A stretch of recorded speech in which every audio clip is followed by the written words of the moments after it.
This episode of PTG is brought to you by HK Army. HK is an industry leader in high-quality paintball gear, accessories, and lifestyle apparel that was founded in 2007. And we have a tremendous opportunity for you all to be geared up on every level with HK Army custom team gear. Whether you're on the paintball field or in the airsoft arena, take your game to the next level by using code PTG to get 50% off your custom gear design fee. And I don't think y'all heard me out there. That is 50% off, and you will be able to collaborate with a seasoned designer to create custom branded HK Army jerseys, long sleeves, t-shirts, pants, gloves, or headbands for your team with no minimum order quantity.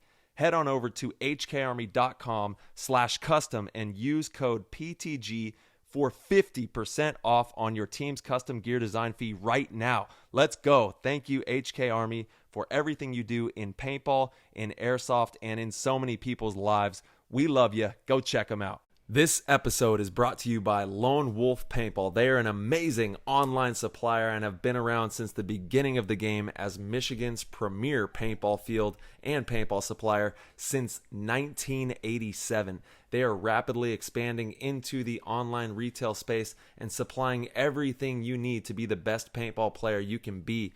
They have got it all. Head over to lonewolfpaintball.com and shop all of your favorite brands. And they also boast amazing customer service and will have this out to you with same-day shipping, which is amazing. It's always nice to know that your stuff is on its way immediately so you can start to use it that very next weekend of play.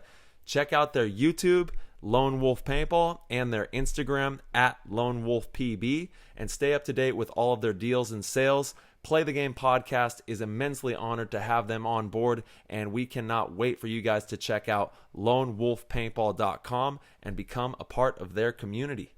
Today's episode of PTG is brought to you by the one and only Trans Labs that brought the world two amazing products. First off, Transfuse, which is a hydration multiplier, and most recently they just dropped Transcend, which is a nootropic energy formula. No matter what you use, when you choose Trans Labs, you are going to be boosted and you are going to be ready to charge the paintball field and win out there. With Transfuse, that is a premium rapid hydration multiplier and immunity fortifying formula scientifically designed to replenish you at the cellular level. And they use all natural ingredients in this product. We've got zinc, we've got vitamin B6, we've got vitamin C, sodium, potassium, choline, and it is an amazing way to make sure that you're hydrated and prepared to play top-level paintball. When it comes to Transcend, that is a premium nootropic energy formula designed to increase cognitive performance, elevate mood and clarity while supporting long-term brain health, and it's going to leave you feeling great with no crash or jitters. It's one of the only products in the nootropic space backed by research studies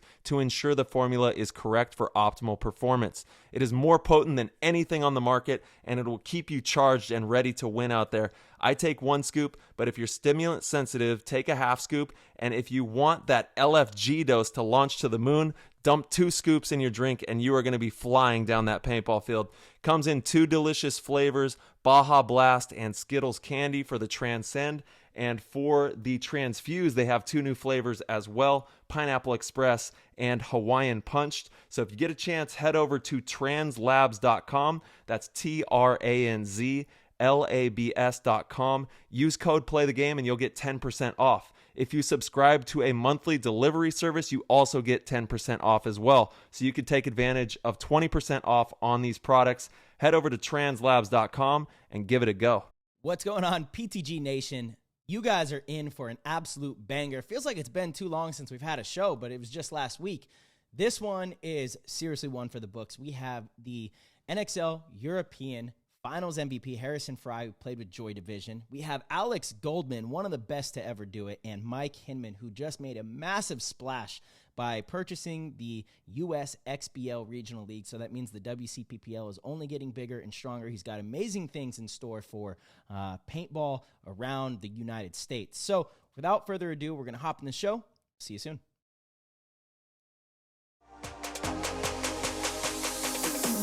That was an insane inside move by Marcelo Margot. Great communication. And the crowd starts chanting Harmon. Great Great shot by all the guys. So Tyler Harmon saved that game. He came out with 2 wins. Marcelo Margot was on fire.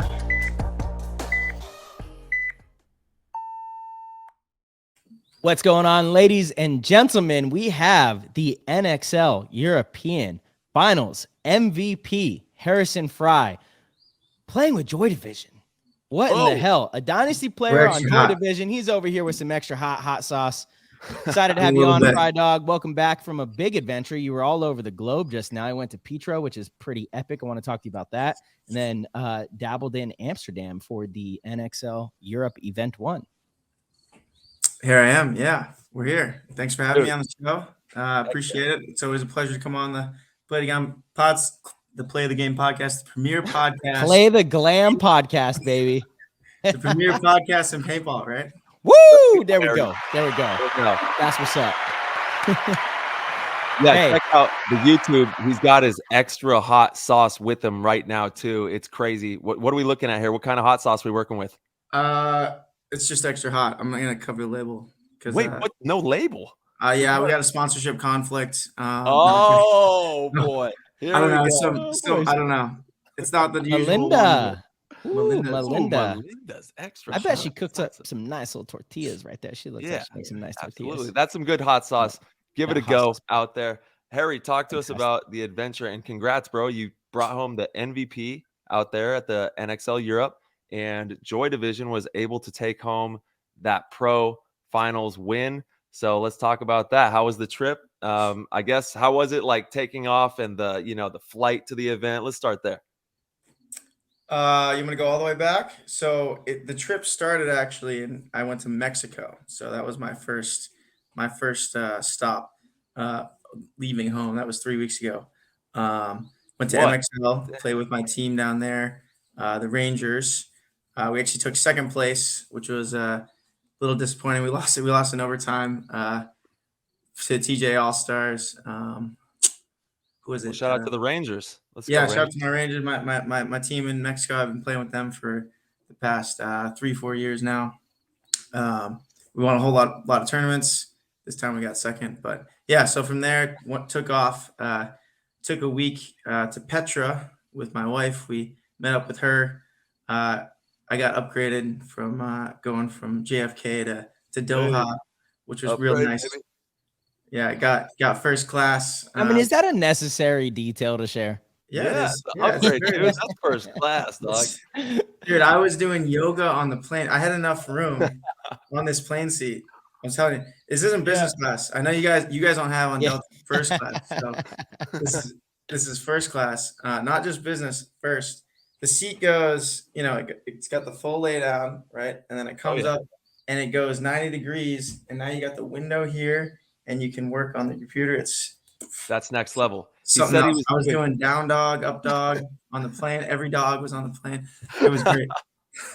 Dang, you're living it up. It was great. That makes a difference. We know the dirty dog was on the plane. The dirty dog was on the plane. So talk to us about Petra. For anybody that doesn't know, let them know where that's at and all the details on that. Yeah. So Jordan, the country, is it's I don't know. It's in the Middle East, next to below Syria, above Saudi Arabia, and next to Egypt. So it's kind of kitty corner there, and Israel. And Amman is the capital city. We went there. I rented a car for like $25 a day. Cruised around. Went to the capital city. Went north to Jafra. Jafar's house, dude. From Aladdin. Dang, that's crazy. Seriously though, there was some of that. It was it's my first time like really exploring the Middle East. I've been there like a little bit, but it was beautiful. It was amazing. Yeah. So, and Middle East has so much history, right? So the first stop, it was like a 1,000-year-old Roman aqueduct and what's it called? Amphitheaters. And that was cool, but that's like nothing. 1,000 years. That's a blink of the eye for the Middle East. So yeah, it's amazing what they built. Like, we have all these modern technologies today, but at that time to be building with that kind of awareness on how to move water and set up cities, it was pretty impressive. It's crazy. Yeah, and a lot of those aqueducts were built without mortar, just like stacking rocks. Mhm. And you're looking like, wow, that is so crazy how they Yeah. did that. Wow. Yeah, and then so then we went down to Petra, which is one of the seven wonders of the world, seven wonders of the ancient world, and it's just incredible. It's the sandstone. It's kind of like going to Red Rock Canyon Mm. or like the Grand Canyon in a way. Not necessarily with the canyons, but just the what it looks like. But it's a And city. It's like yeah, carved into the side of the rocks. imagine It's a crazy. 3,000-year-old city there, Yeah. built there. And what was more incredible is the people. They built the city there particularly because um, no one else could really live there besides them, because the way to get water was like so difficult. Then they figured it out, and they were like the only ones that could conquer the water. So no one ever. So for thousands of years, no one ever tried to invade them or anything. They're like, screw that, you can have it. And it became a really important trading post in the Silk Road, particularly for Mir, MER, and frankincense and myrrh, which were really important things for incense, which at the time was really, really important because, cities and things were so kind of disgusting in those times, because sanitation and everything, that every church and every temple and everything burned a whole lot of incense, and they used a whole lot because that was kind of the holy place away from the disgusting downtown city centers. So it was a really important industry, and that's what Petra became a super rich city state, and all because of that, basically because of incense. Yeah. Yeah, the history is crazy. And it sounds like you even brought some grasshoppers back with you, or some crickets, maybe? those are those. I live in the woods. I live in the forest. Okay. There So we yeah, go. this is my greenhouse right there. This is my Nice. little outside room. Yeah, Uh, check out the YouTube. We're in the Frye domain right now. this And is it. we got, it's actually really peaceful with the grasshoppers and the crickets and all those guys out there I playing can close the music, window. No you problem. know, playing some Oh no, music. I like it. Don't Yeah. get rid of it Should I here. put it back up? Yeah, Yeah. it's pure nature. So, Fry Dog, you go on this epic adventure with the lady. Sounds amazing. There's You more need to a pet. that story, by the way. Oh, let's hear it. Yeah, Mhm. let's hear it. So from there, coolest place I've ever been. If I'm gonna ever go back to Jordan, it's because of this. Yeah, certainly, This dude. place. been It's fun. called Wadi Rum. It is a desert slash just the coolest. This is where you try to do some sandboarding with your shoes. It didn't work out so well. I did some jumping. It was, I mean, it was pure desert life. We were desert people for a few Sweet. days. It was the coolest views I've ever seen, the coolest things. And then we went to the Dead Sea, which is Nice. incredible. You can't experience this anywhere in the world. It's the lowest place in altitude in the world. It's 1,400 feet below sea level, 300 or 400 meters below sea level, and the ocean, the water, the sea, is 30 something percent water salt, So yeah, where the ocean is 3.7% salt. So it's about 10 times more salinity than the ocean. it's incredibly And buoyant. You just float around. yeah, and like, my muscular body like typically just sinks right to the bottom of every body of water I ever try to go in, and this was straight to the top. So I've never experienced this in my life. You kind of Typically, look like one of those long, skinny floaties. You know, like the noodles. tubes and the noodles. So it makes sense that you would float. Yeah, no, really, I normally sink right down, and this was crazy. You Yeah. can't get it on your No. eyes or anything. Right. And a drop like went in my mouth, and I really was like hit my tongue. It really was like putting a 9 volt to your mouth. Like that's Wow. that kind of shocking. Like that's how It's like a float tank. You know, that's exactly what they do in the float tank so that you can float. If you've ever been to like a it deprivation reminded tank. me of a float tank. Yeah, Yeah. I actually got in there once. I did it a few times. I put like a washcloth over my mouth because the sun, and I floated there for a while, and I actually Yeah. drifted off like way far away because Nice. there's a little bit of current too. Yeah. Uh, Dude, Oh, that that's yeah, sounds awesome, dude. it's crazy. and That was a very like you can't experience that anywhere else except for maybe a float tank, but Mhm. it's totally Mhm. different. So are Sounds you incredible. out there YouTubing this? You got to be documenting these adventures, man. I know you have, the Instagram and all that, but do you put together any type of full-length videos of your travels?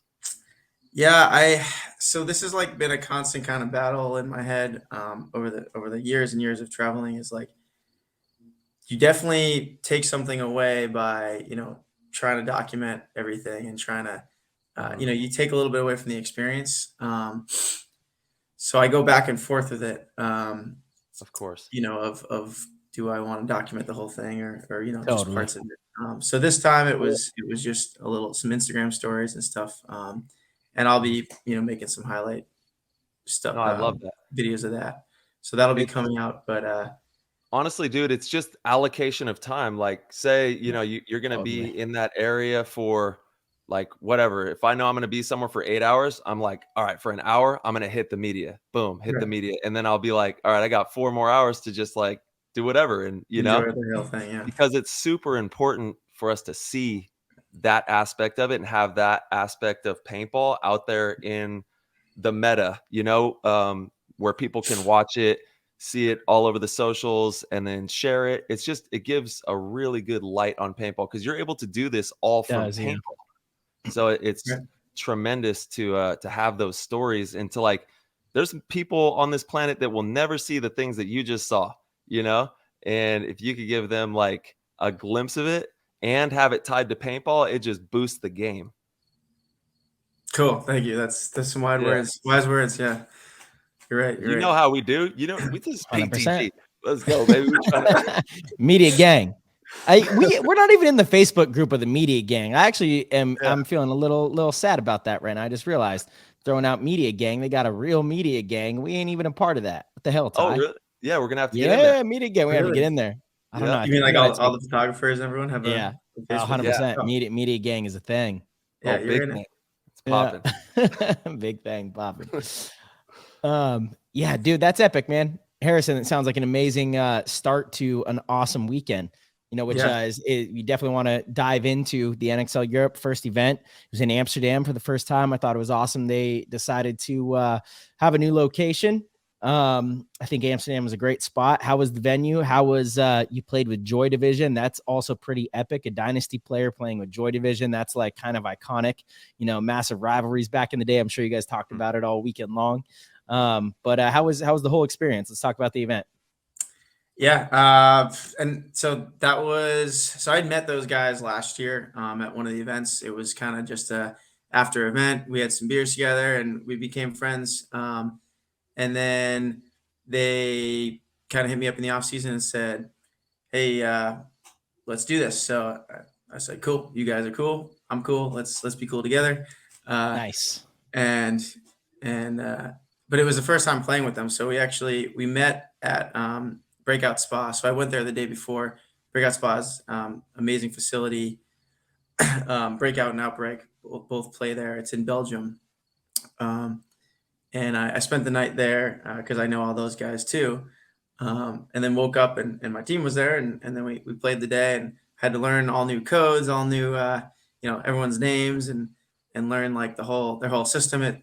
A lot of it was kind of backwards to how I usually do things, but like in terms of like how we call things like our kill count is or when we shoot someone we say 4 pirate when you shoot one person. Mm. Not pirate 4 pirate. Oh my God. So it's like double backwards. Pretty confusing. Yeah. But So it took it's me a like bit to get there's 4 pirates left, right. And that's how you had to think about it. There's 4 pirates now. And then literally, how many pirates? Yeah. 4 pirates. Okay. That's cool. So I like it. so that was, and you know, and there's a whole bunch of stuff like that that that I had to kind of rewire Mhm. my brain for. Interesting. Plus learning tendencies and everybody, you know, new team. But Sure. those guys are amazing players. I one of the reasons I was actually super, you know, happy to play with them is they're always posting of them individually, and I've been watching a lot of those guys for years, like on social medias and stuff. They're grinding like 3 times a week at the reball facility near them. So anyone that's, you know, doing that and putting that much time into, I have enormous respect for, and I want to, you know, associate myself with them, and you know, so it was a very easy transition to learn their system and just play alongside them because they're all incredible players. Totally. And it was really fun. We had a lot of, you know, good laughs and jokes and you know, team chat and all that stuff. We had like a food That's what fight it's all one night, about. little food fight. We and every night we had an Airbnb, so every night we cooked food together.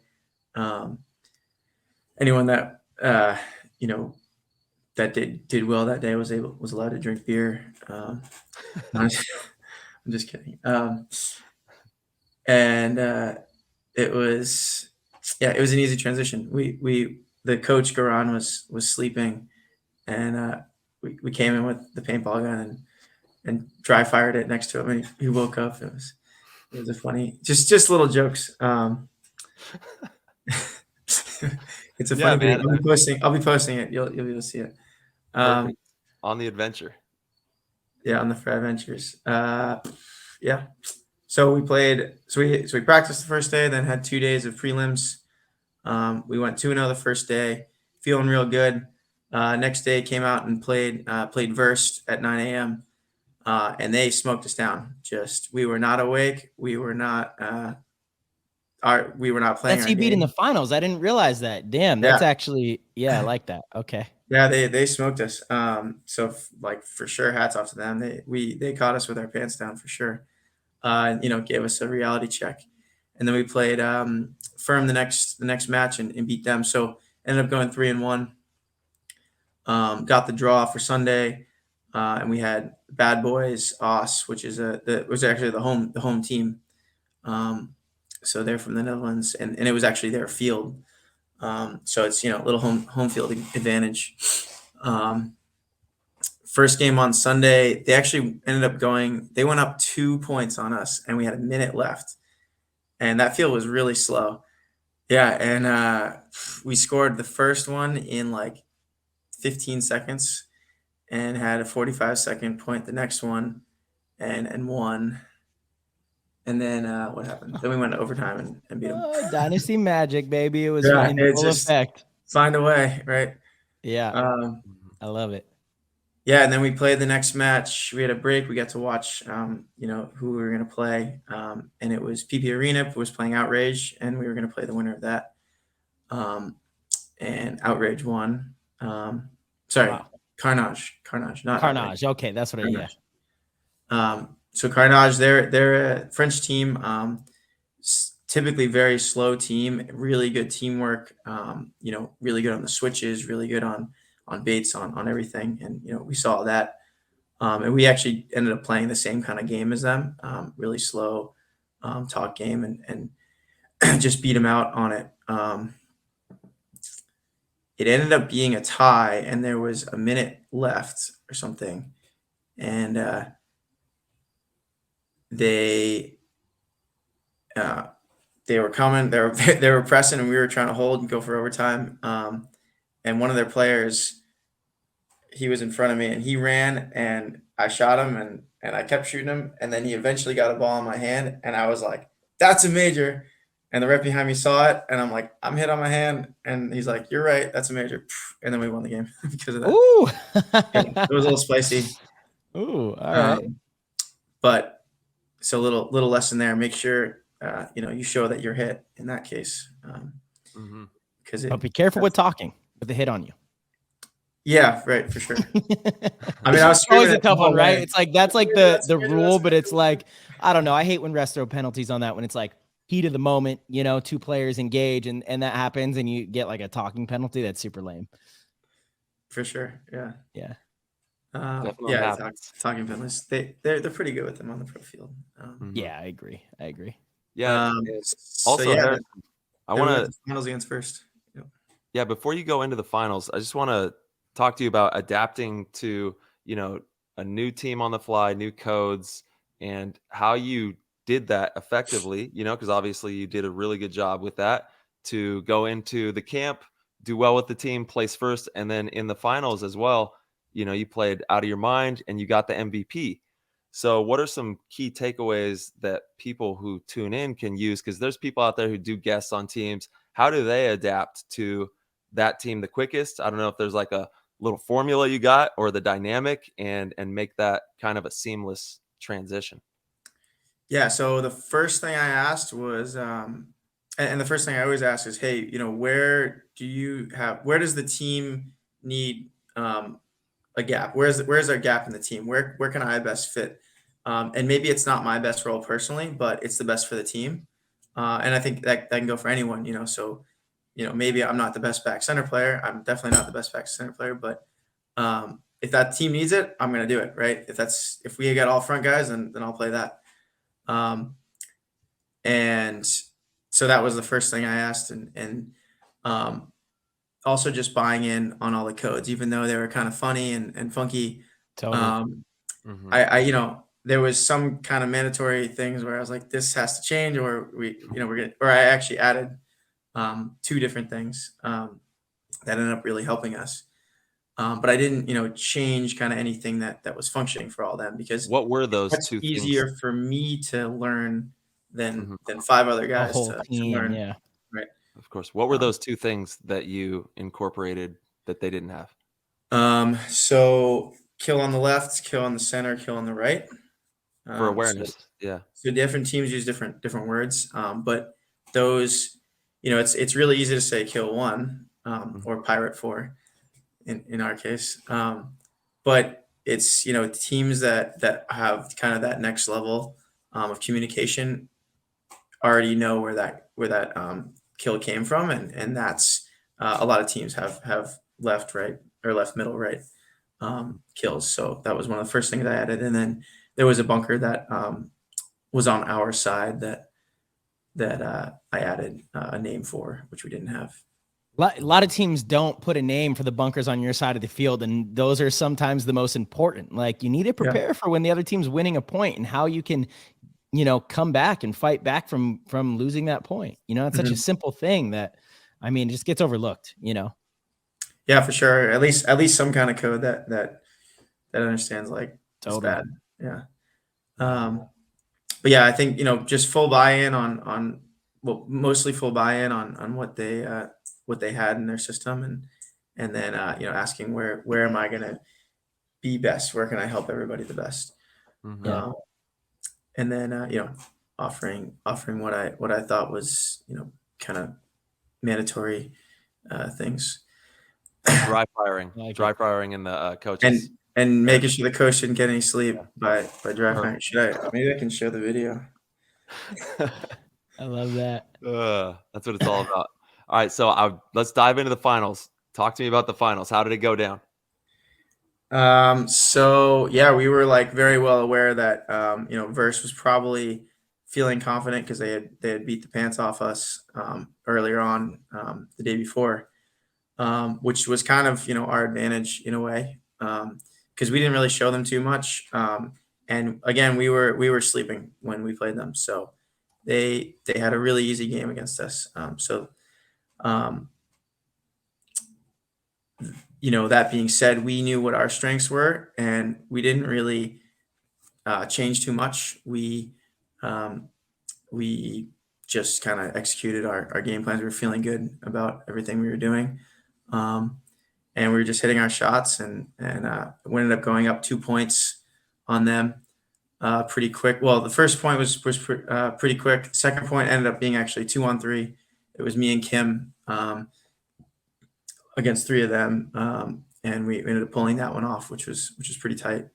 And that was definitely a big momentum shift, Totally. or momentum mover. Then the third point was a really long point. We ended up losing a few guys, and they took that one. And then what? And then we won one, and then they won another. And then there was a really long one-on-one that went up to a no point, and that was like with 45 seconds left. So Kim was in a one-on-one against another guy, and he did the right thing. He made sure that, if that guy's going to come, I'm going to get paint on him, even if I get shot, Totally. right? Yes. Because that's, we're already up a point. You don't have to win that point. You just got to make sure they don't win it, right? Yep. Totally. So then there was 45 seconds left, and we held them off and won the tournament. So it was the first tournament in like I think 10 years that Joy Divisions won. So that was super magical to be a part of. Harry, I love hearing you break down those kind of situations because you're really fucking getting it, and you're 100% right. Like, that's such a wise thing. You don't have to win that one-on-one. You're up a point. There's little time on the clock. Just make sure you don't lose the point, right? Which in a one-on-one, you should always be able to do. If you could be active enough and find your opponent, he has to bunker you. He or she has to bunker you, and just make sure you trade. Right. And then if you leave, 40 seconds on the clock, cool. We're still up 5-on-5. Let's break out and see if you guys can, make some magic. Right. Yeah. Love that. For sure. That there should never be an excuse to get shot in that situation, for sure. Totally. Harry, we have a few Discord questions. Cool. Sounds like an epic final. Everybody should go and watch it. Was this one streamed on Twitch or Facebook? It's on YouTube. It's on the NXL YouTube. Yeah. Awesome. Everybody should go and watch that. I know I've been meaning to. I wanted to go watch the finals just to check it out, see how you played. I'll definitely do it before this weekend. We just got back from Archfest. We were at Archie's wedding over the weekend, so I haven't had much of a chance to settle in, but I want to hear all the stories. Always, yeah, totally. It was a good time, man. But absolutely gonna watch those games, see how it was. I know Grayson Gladstone from Aftermath was playing on Verse too, so shout out to him for bringing the team to the finals. All right. This one is from Paintball Entertainment. He wants to know, Harrison, after experiencing 2 back-to-back wins, what prevents other great teams from solidifying a win? Is there a type of clarity in the victory that you have now experienced that perhaps wasn't there for you before? Wow. What a great question. It's not one thing. It's every little thing, that adds up to a single win, and then if you're going to be consistent over winning, it's again all those little things and then more little things. It's kind of a cheap out answer for me, but like it's really like it's everything, from the paint to the equipment to all the people, to everyone buying in on one game plan or one whatever it is, to off the field stuff, having that chemistry. It's how you prepare. It's how you rest. Rest is an important one. Yeah. I don't know if you guys can help me elaborate here. It's everything. Yeah. It is everything. It's all the details. It's all the details. It's attention to every single detail. And whoever has more attention to more details and executes them better when it's time to win, you're going to win. And when things start falling your way, it's because you're doing a lot of the little things right. Period. It's not a very complicated formula. I think you did express it pretty well, actually. Mm-hmm. Yeah. And a lot of times too, it's not about like doing the right thing. It's sometimes just not doing the wrong thing. Like, just not making mistakes, right? And you got to know when not to make a mistake and when it's okay to risk making a mistake too. Right. Yeah, and especially watching like yourself, all the mistakes you made, and watching everyone else and all the mistakes they made. Yeah. Totally. Yeah, and that's on and off the field. It's all the time, in between practices, at the events, all of it. It's everything, doing everything that you possibly can to give yourself the best advantage to win a tournament out there. And we got CM Harry. Shout out to the PTG Discord one time too. You said that was a great question. That's all they do in here. That's all they do. That's all they know how to do. Shout out to Harry. That sounds like a great name. It is. Yeah. What's up, Harry? And just so everybody knows, 7-day free trial, PTG World Discord. Check it out. Go to our website. hit the orange link, get in PTG World, check out the Discord chat room because it's amazing. We got CM Harry. What do you feel is the major difference between US paintball and European paintball at the highest level right now as you've been playing, on both sides of the pond there? Yeah, I think actually like one of the most easy to point out differences is so in Europe there's limited paint, so there's only 4 pods.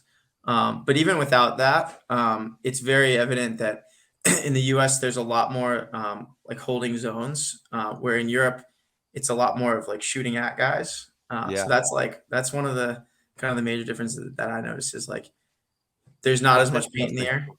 Yeah, there's not much paint in the air. It's a lot more just like shoot guys, shoot at guys. Where in the U.S. there's a lot more of like holding zones, talking, wrapping, shooting, especially for the bad guys. So what are you preferring? Do you like the 4 pod? Do you like the unlimited paint? I personally, I think that there's a nice balance somewhere in there.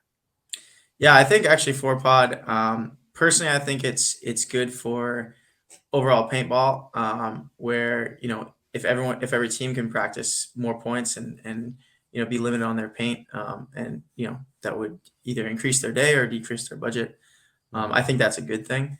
I don't know what it like. I don't know the full like economics of the sport to understand like what impact that might have on the paint companies which sponsor teams and leagues, and I don't have the full view on that whole thing, but certainly from like a selfish or like a internal perspective, on looking at a team, I think it's nice. Yeah. Yeah. Sound off in the Discord. Let us know what you think. And, Yeah, for sure. it's been fun to play both formats too. I'm sure, getting different styles. We talk about that all the time, how playing a bunch of different styles is nothing but good for your overall game. Totally. Absolutely, yeah. Yeah. Harry, I don't see much paint anyways, so there's been tournaments where I haven't reloaded, like serious. Chicago 2 years ago. You remember Marcelo? Uh-huh. Yeah, Yeah. get in the tunnels, go down and make something happen. Harry, last question. Sorry for the rush. We got a hell of a show tonight, man. We got back to back. We got Mouse that is waiting in the back room right now, and then we have Hinman on. He just broke the news that WCPPL bought the USXBL. I don't know if you saw that. That's kind of crazy news for regional paintball. So we're kind of slamming right here, but we had to have you on first. The finals MVP, just getting back from the event. So last question here from Mark Paris. Harrison, even the best have to improve to stay on top. As a new member of Dynasty, what is one area of weakness you think could help the team improve? As a team, that's a good question. Fired reel. Send it. I don't know. I need to think about that one. You already did. Just send it. What about you, Tyler? What do you mean? I don't understand. I don't play on Dynasty. You're looking from the outside. No, you don't get to fucking reverse the question. You don't have the Uno Reverso card.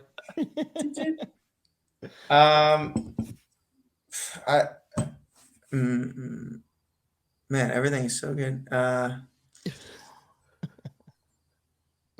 I mean, I've tried to voice my opinion on some different calls and stuff that are more efficient. I think we've added a few. So that's been great. You've been you've had good input on communication. I got to give it to you. Some things I don't agree with, but you've definitely had some great input on communication. Yeah, thank you. And I agree. I think codes and things to like make that more efficient would definitely make our team better. Yeah, there's been things that question. Like again, it's still full buy-in. But there's like, hey, what about this? Totally. Yeah, you guys should definitely change quite a few things at this moment. Get things rolling your way. Oh, 10 man. We gotta play 10 man. 10 man. We gotta play more 10 man. Oh yeah. Yeah. There we go. Let's go get injured running around on those 10 man fields. Let's have Greenspan blow out a kneecap diving into the 50. Get it. I did send a team bonding.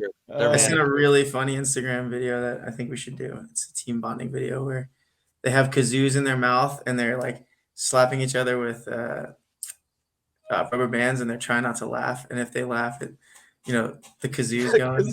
It's really funny. I'm gonna send it in the group chat. Kazoo. Perfect team bonding. Send it, dude. We got to share this on PTG too. We'll buy kazoos for all you guys. All right. Harry, we love you, brother. You're the man. Yeah. Thank you for joining dude. us for a quick little stint on PTG. Appreciate you taking some time out of the night for us. Congratulations on the win. Yeah. And I'm excited to see you this weekend. Let's get to work. We got a lot of work to do. Philly's going to be toughest event of the year. Yeah, Hot sure. So far. Hot sauce. All Let's right. go, kid. Have a good All night. right, Frye dog. Peace. Peace. See you this weekend. Later, bro. Frye dog. And, dude, I got to say huge Yeah. shout out to NXL Europe semi-pro champs, Scalp Paris Paintball, NXL Europe, Dude, they had WNXL Visa playing champs. with them. Visa's a sandbagger, brother. He's a sandbagger. Old Russian. We got to get him on the show sometime. I love Visa. Pantaleev is, dude, he's one of the OGs. He's getting it. He's out there getting it. Yeah, And then the WNXL European champs, let's go, Balladonna ladies. Paintball. So congratulations to you all as well. Where are they from? Do you know? You have that by chance? Belladonna Paintball. I would have to look at the Instagram. Okay. But, No worries. major love to them. Major love to them. Awesome. Love to see that. Crushing yeah. it. WNXL. Well, dude, No. Mouse has been over here waiting. He's probably in the DMs just giving it to you. He's gonna come in with some heat right now. Let's give him a call. All right. Let's go, Hawks. Mouse. Oh no. Okay. I got a new phone and my phone's not connected yet to the to the thing. All right. Oh, yeah. Technical difficulties for the first time. That's okay. New phone alert. At least you got, you got a freshie. phone What are we alert. working with? New phone alert. I got the 14. My phone had a little incident. Is it better, the cameras and all that kind of stuff on this 14? Yeah, not really. I wouldn't have got the 14. I had the 13 Pro, you know what I mean? So I was going to wait till the 15, but I didn't really have a choice, which is what it is, I guess. Roadcast is now discoverable. Top road. I think I'm still podcaster. working There we with go. an 11. Yep, I got the 11 Pro. Yo, shout out to the 11 Pro users. Let's get it. And All right. with Mouse, he's think got we're some good. big news. I think we got some big news for Mouse tonight. I think we got some big news from Mouse. I think we got There we go. You can hear that, right, Ty? Oh, we're loud and clear. Loud and clear. Let's go. Let's Oh, go. baby. Woo! Mousy Yo. boy's got the news tonight. What's going on, Mouse? Yes, so. Hey, well, I'll tell you the first thing. 5 minutes late, Marcelo. You said 6:05, man. I originally told you 6. I'm sorry. We had the finals MVP. We had Frye Dog on. He was telling stories, and it was a good one. Honestly, I wanted him on for another 20 minutes. You're lucky you got the call. Wow. Yeah, shit. Maybe you should have kept him on because he usually speaks about a whole lot of nothing. He just went on an insane trip, dude. You would have been scared shitless of a trip like this. He went through Petra. Well, yeah, if it involves taking a plane. For sure. Yeah. Where'd he go? Petra, it's in Jordan. So a little tour through the Middle East, did the Dead Sea, did this whole nice week-long trip, and then went to Amsterdam and won the event, got the finals MVP. It's pretty tight. Playing with Joy. That is cool. I did see that, man. Yeah. Yeah, and I wanted to play with Joy a long time ago. I remember that. Yeah. We talked about Yeah. that. Would have been I tight. don't think they knew. Yeah, they must know how to get a hold of me. Congratulations to All right, Joy so- Division. The big win. Let's go. Yeah, shout out to the Swedes, man. They're doing it. It's been a long time coming, though. I felt like they were playing good for so long. For sure. Mhm. I agree. Yeah. Yeah, they're always right there. They were like a big top 4 team, kind of like X Factor was for a long time, and then Right. Nice to see it finally come together. Now we just wait to see if they really want to test the skills and come over. Ooh. Yep. Well, keep if they doing win, good. if they keep doing good, they'll be That would over be at World good. Cup. Mm-hmm. Yeah, that would be nice. That would be All be right. cool. Yeah. Well, actually, I have some questions myself. So Yeah, send it. who wants to start this off? Let's go. Send it, bro. All right. Number one, you guys have to answer this too. You can't be scared. In paintball history, they either were involved in it or as a player. What girl would you have dated in paintball? Oh, I mean, that's easy. Paintball history. Is it easy? Yeah. Let's hear it. It was the Dye supermodel when I was Keely like, Watson. No, you're not going after mine. Yeah. Wait, are you guys talking about Keely Watson or Lisa Harvey? Yes. Keely? Oh, which one? Oh Yeah, man, I'm I don't taking know. It's Keely, man. brutal. Yeah, Keely was nice. Keely was nice back then. Keely was nice. Keely was I know we nice. had some stuff that we got to make. Yeah, no, it's all. I mean, I had a poster when I was like 12, 13 years old. There was a poster Yeah. of Keely Watson in some dye pants, in my bedroom, That's Yeah, what it but is. come on, that was like dreaming, though. Yeah, that's what we're talking about, right? Yeah, but I just feel like nowadays, there's a chance to live it. Yeah, I'm not dating any of them these days. I'll tell you that much. Really, Oh, 100%. What are you talking about? everyone deserves a chance. Those aren't the kind of girls for me, in the paintball industry. What's wrong with them? I would like for my significant other, which I do have now, to be in a field completely different, because then you complement each other, right? Like, I don't know. But For I me, feel it's like never, you like being right. So if you guys were like talking about layout, would always be she would right. listen to you. Yeah, for sure. Always be right. No, listen. That's not a good spot. I told you not to fucking go there. I told you not to go there. Tyler, you're being quiet, man.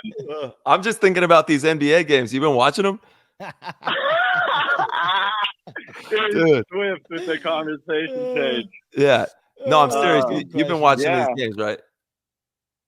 I mean, honestly, I've been kind of disconnected since Lakers are out of it, but I know like Butler's been going off for Heat, so now they're in the finals, and then Denver. But I feel like they play like a boring team game, so it's like, yeah, they're really good, but I don't know. Dude, Denver's really good. Yeah, it's funny. We went through our picks, Mouse.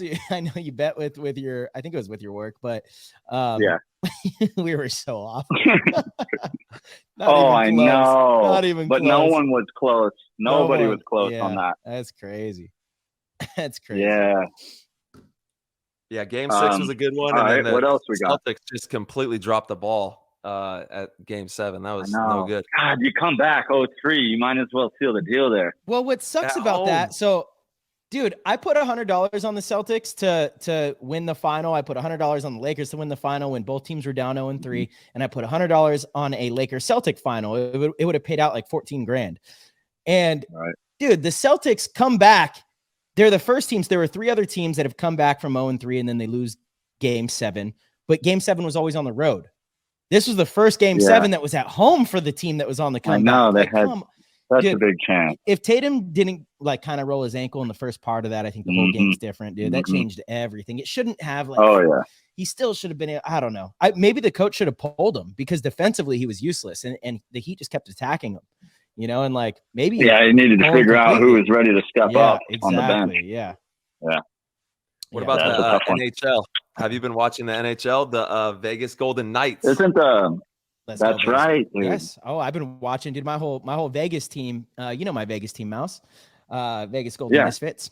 We just have been celebrating the Knights going to the finals. It's pretty epic. It's gonna be huge. NHL. Nice. I'm sure you already talked about that one in another episode, so we don't even need to go there. I will say though, shout out to Hinman in the WC, man. They really bring in a competitive environment over there. When there's like 10 coaches that are, relevant pros coaching these teams, and I'm talking shit with Marcelo in the finals and his players, that Hinman's really created something special there. So that's really dope. 100%. And he's doing the USXBL thing now and taking over the Texas team. So it's such a good look for the up-and-comers in paintball in general.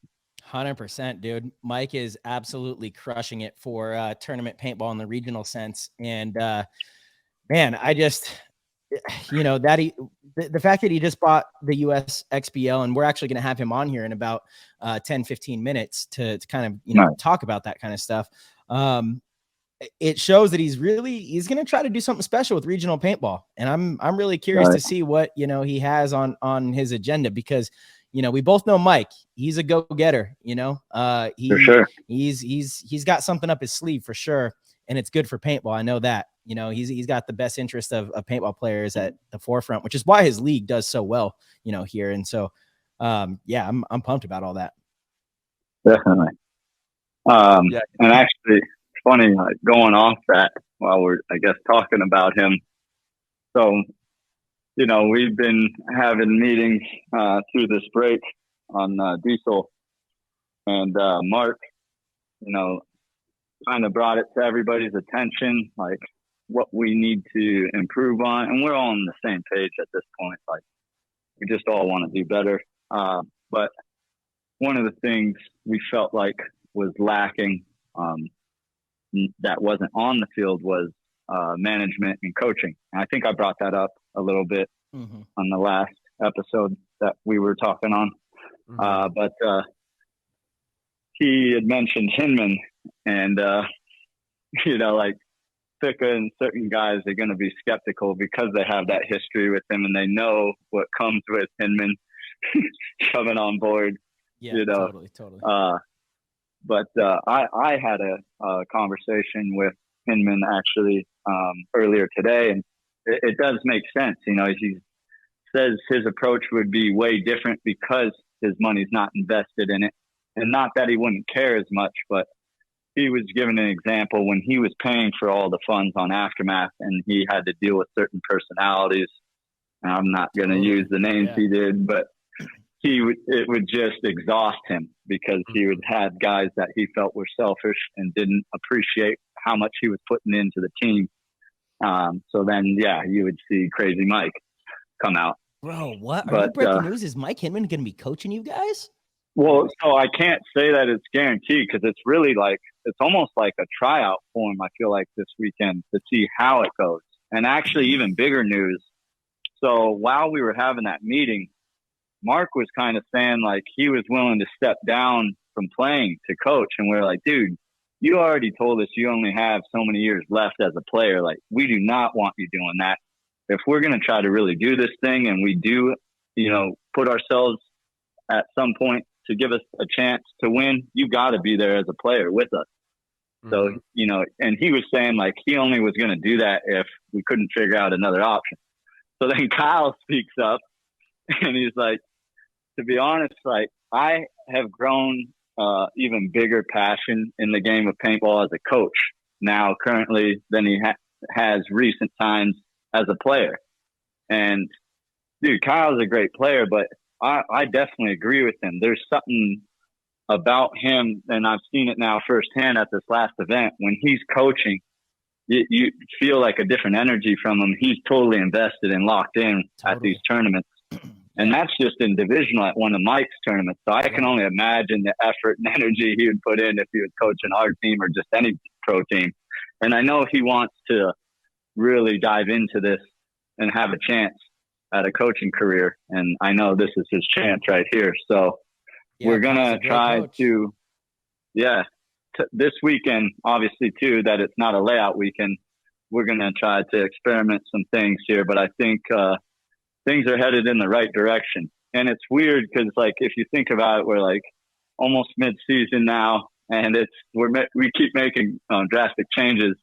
But it's like in any pro sport, when things aren't working out, what do? They're fucking making cuts. They're making moves. Like, you know, an NBA coach, those guys come and go quick, man. They're not producing 100%. Wins. Sometimes unfairly as well, you know. It's like, that's for sure. Yeah, like it's not even get it's not you, but you know, we got to change something. We have too many superstars. We're not producing. We gotta do something. Yeah. So, you know, at this point, we've underperformed 2 events, if you want to call it whatever. Yeah. Even though I felt like the second event was a lot of improvement, even though we had the same wins and losses as the first event, but I still feel like we keep heading in the right direction. I'll just say that. Well, it's all progression, you know, and it's, you know, it's the first several months of getting this whole new group of people to work together on a project. And you're going to have some ups and downs on that. But what you know, you want to see is people hungry for progression. And that's what we're seeing. You guys are making some changes, and sounds like you guys have some things that you're working on, which is what you need. And I don't know if you guys announced this already. Dude, I've been out of the loop with the Paintball News and your guys' podcast and Ryan and Kyle's. But we also ended up letting A-Rod go. Yeah. We did announce it. I don't know if anyone has, and I've been waiting for you Yeah, to I don't bring it think up. many people know. Yeah. Yeah. So, I mean, nobody on the team other than Mark was involved in the final decision of it. But I think if it was to be asked in a group effort, and nothing against Rod, he knows at the end of the day I would have his back, but it just wasn't a good fit for him. And I think if, again, there was a player vote, that he probably more than likely would have gotten voted out. Not because of he's a bad guy, and definitely not because he's a bad paintball player. It's just, man, it just didn't work out with him there. Mm-hmm. Yeah, that's major news. I mean, because that's the first I've heard of that. So definitely a shock to the paintball world there, because Alex Rodriguez is a tremendous player. But sometimes, like you said, Alex Goldman, it does, it just doesn't, there's certain things that gotta mesh properly, and you guys are gonna do whatever you have to do to try to move in the right direction. I mean, that's the goal, right? Yeah. Mm-hmm. I mean, the biggest problem is that his last name isn't Goldman. Is Rodriguez. Oh, I'm trying to hack down this ego, man. I don't need any of that. We do enough of that on our daily calls. Give you some shine on the show. Damn, dude, that's crazy. Ross is over here on his late gym schedule, showing up to the gym 12:30. Bro, I already had 2 workouts, 2 protein shakes, 6 eggs. Come on, man. Yeah, but who's telling you how to eat? I am. So you're telling me what you're eating. I always tell you. Every time I call. What are you eating, bro? Chicken. Oh, shit. Oh, it'd be a different answer if you called me and asked how I was eating past midnight. Hey. Jesus, bro. Oh, you're a wild dog. That's a wild dog. Yeah, we got to keep it wild, man. You guys keep it so corporate in here. I got to switch things up. You know how we do it. You know we're not a fan of corporate. Come on now. Yeah. Ain't none of us corporate up in here. Okay. I couldn't tell. I couldn't tell. What else do we got, man? So what do you eat past midnight? Vibes. I mean, I feel like I can't be saying that stuff. Oh, I mean, I thought we were talking about macros, food, I didn't realize you were going down that path, the organic vegan. Organic vegans. Perfect, dude. Perfect. We got action. We got some kind of meat. We got live action, man. We got live action. Holy. Actually, dude, one thing I wanted to bring up. So I saw, is this Ronnie's newest YouTube video? Shout out to Diesel on Docs with the one with you, Tyler and Chad jumping in the freezer for the ice bath. Oh yeah. Oh man. Dude, I was laughing so hard because I could relate so much because I just did a cold plunge last week. Dude. And I couldn't sit in that thing for more than 60 seconds at a time. It's brutal. 60 seconds, bro. You told me like 20 seconds. I mean, less than 60 seconds, sure. For sure, less than 60 seconds. It was just like after midnight, bro. Less than 60 seconds. Dude, but it will really show who you are as a person afterwards, because honestly, I was so upset with how I was able to take the tolerance of that ice bath, and I need to go back. And actually, I set an appointment for Friday because I'm going back and I'm making a new personal record. Mental warfare. Like, 65 seconds. I don't have my own bath or cold plunge to do that, set that stuff up on my own. So I'm paying a place to go do this. Totally. So when I was going in and out of this thing every 60 seconds for 15 minutes, I'm like, dude, I'm not getting my money's worth. I need to just sit in this thing. I'm making sure I do it better each time. Dude, 60 seconds at a time, though, is not bad. If you go in and out 60 No, seconds, yeah. you're still getting a good, yeah. For sure. I It's- just talked it's to my hard. physical therapist too today. He said even doing what I did is still beneficial. 100%. Absolutely. Yeah. Yeah. Yeah. Although I think you're fudging the numbers. It wasn't quite 60 seconds. You know, you had a different tune. But I when wanted he to called me ask you afterwards. guys. Yeah. I mean, it's not like I'm taking notes when I'm sitting in there. You should have your timer. What do you mean? I did have a timer, but I couldn't think straight, man. The numbers are getting blurry. I was panicking. I love it. I'm in It's there crazy. alone. Seriously, the first 10 seconds of sitting in it, like, am I going to be okay? It goes right to your toes and up your legs Oh, as soon it's as gnarly. you sit in. Oh, Yeah. God, it's If you different. if you have not tried it out there, definitely give it a go. And then go to D's on Docks and watch us shenanigans, pure For shenanigans. sure. That was a funny one, dude. That episode was Nice. good. Dude, Diesel Hell on yeah. Docks crushes, man. Absolutely love He it. is killing it, Yeah, man. he's I so always good. thought, like, God, even if I had this equipment, I don't think I could put it together like that. You guys are the same way. It's so much easier to just dial in, focus on the tournament at hand when you're there. Yeah, Like you guys are probably like me, not even looking at your phone much totally. when you're in competition. Yeah. Obviously, maybe a little different for you, Tyler. You got the kids and Yeah. wife back tap home to in. check on, but Yep. No, you're right. You're right, man. yeah, but Dude, he's an the absolute screen time's minimal. yeah.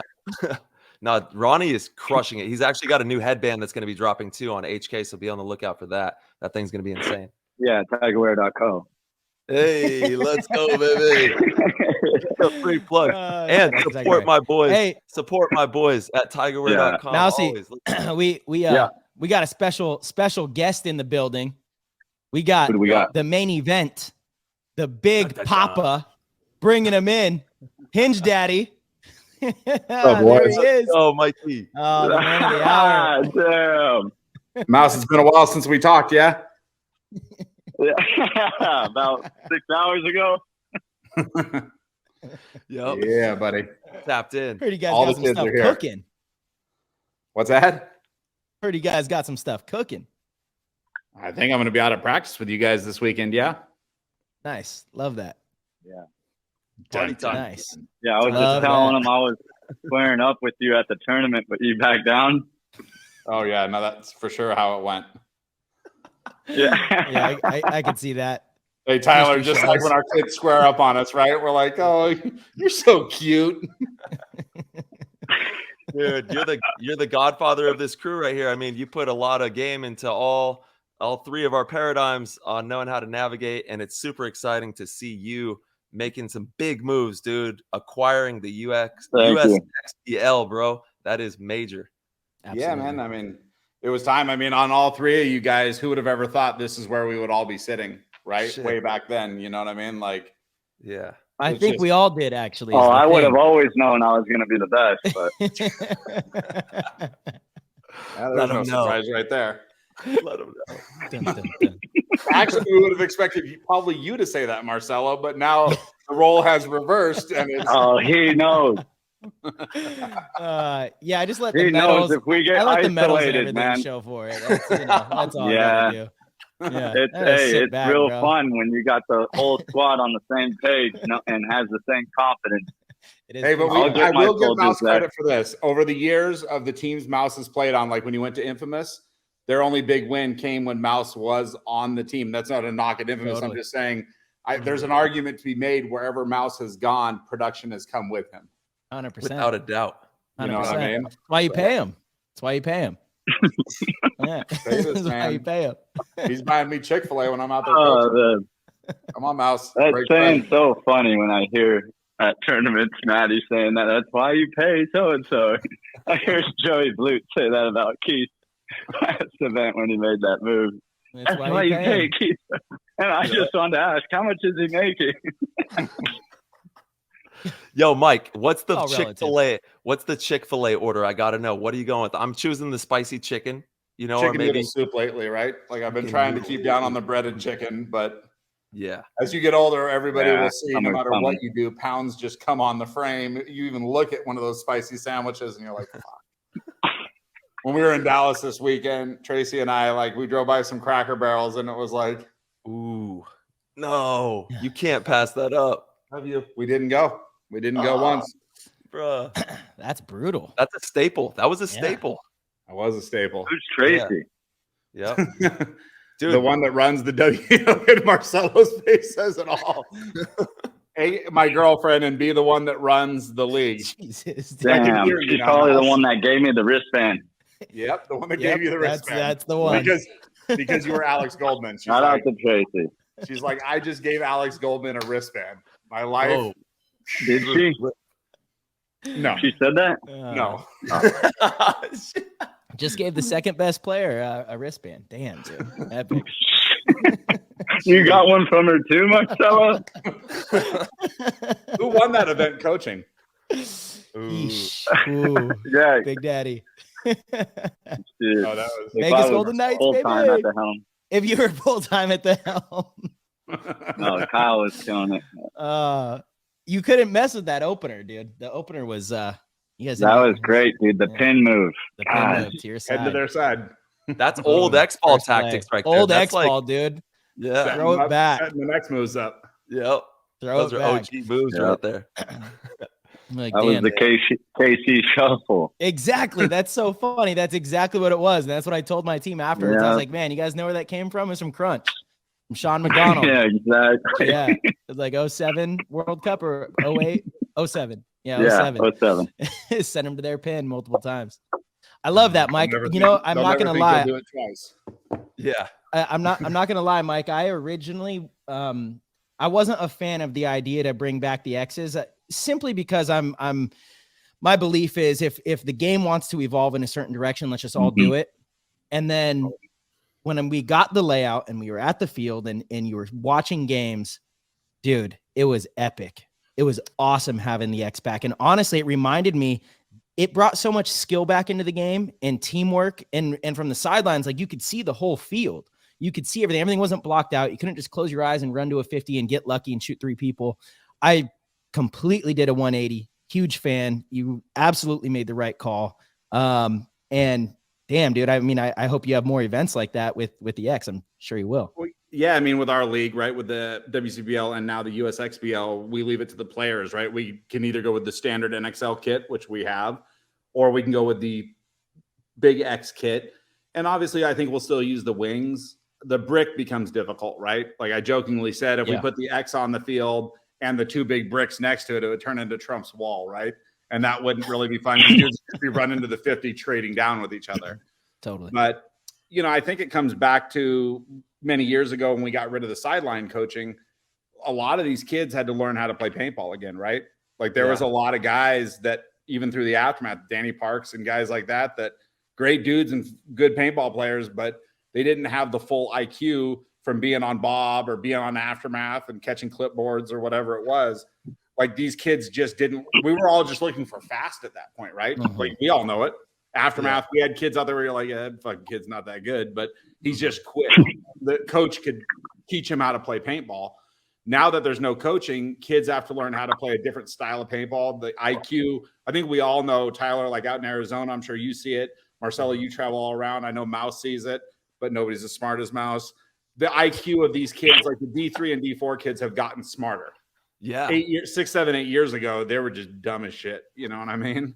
So it's true, though. So with the X, it did bring a whole different angle into it, right? Because with the big bricks, guys get run-throughs, get a 2 or 3 piece on a run-through. Now there was a lot more pawns and just 1-for-1 moves. And guys really had to learn the pocket. And somebody that said that, like when we brought Aftermath back again, was Mouse, right? Like Mouse reached out to me not out of the blue. Mouse keeps in contact with me no matter what we're doing in life. But the first thing Mouse said to me was, he goes, you got to teach these kids how to play Sunday paintball, the pocket. And I think we saw it with the X, guys had to play the pocket. Like just don't make the first mistake. And it's another thing we all know Dynasty's been doing well, right?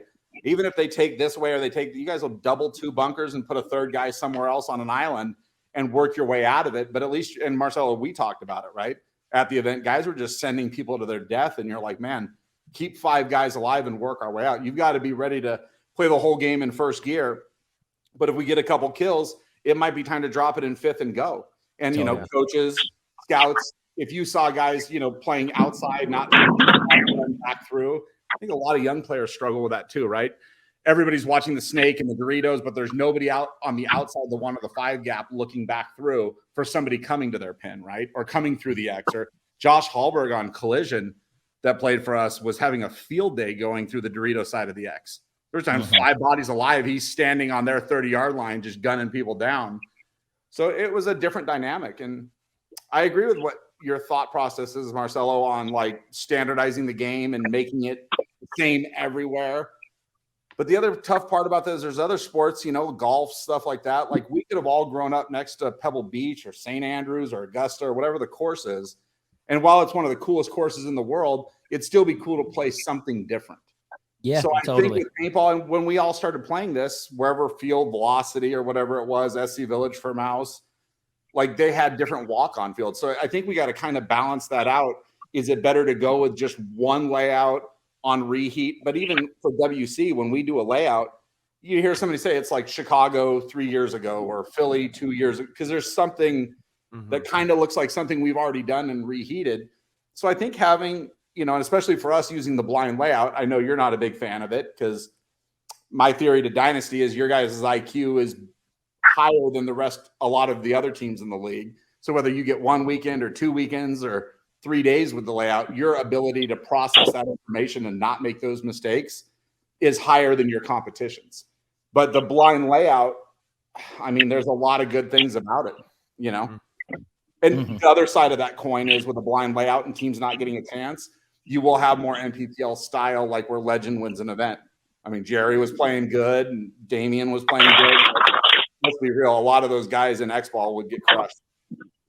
Yeah, is what it is. Totally. But when you have a blind layout and teams can't dissect the layout, just like last year, I mean, you guys missed the cut in Texas.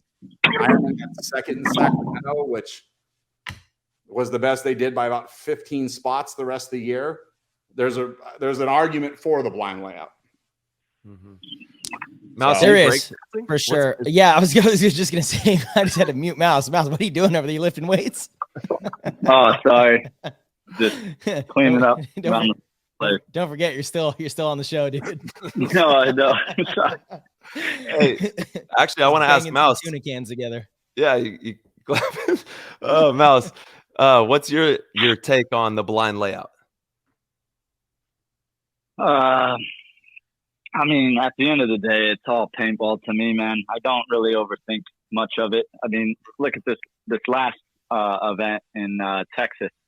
I had to play on my feet, and I played the Dorito side all through practice and even the first day of prelims at the tournament because I was avoiding a certain injury in my calf. I just couldn't correctly bend down as efficiently as I usually can and play on, both knees or just get low enough like I needed to in the snake. We had a terrible first day against Damage, and then that storm came. So luckily we had 3 games Saturday, which still ended up us not making Sunday. But Mark, basically told me it wasn't an option. I need to get in the snake on Saturday. So I watched one game, and it was both your guys' teams in the same block playing, I think, if I remember correctly. Sounds right. And I watch your guys' snake players. I'm like, okay, I see what they're doing. I'm gonna just learn from that and install it into my game. And then I felt like playing my very first point on Saturday prelims at the tournament, I would say pretty damn well, not even looking at the angles or shots in that snake. Even though it was pretty straightforward, you needed to just bully to that 50 if and when you could efficiently and try to pick off that can and that inside chip and get into their side. But it didn't really change how I played it paintball. It's again, blind layout or layout coming out a week, 2 weeks in advance. It's all the same to me. I approach the game the same way every time.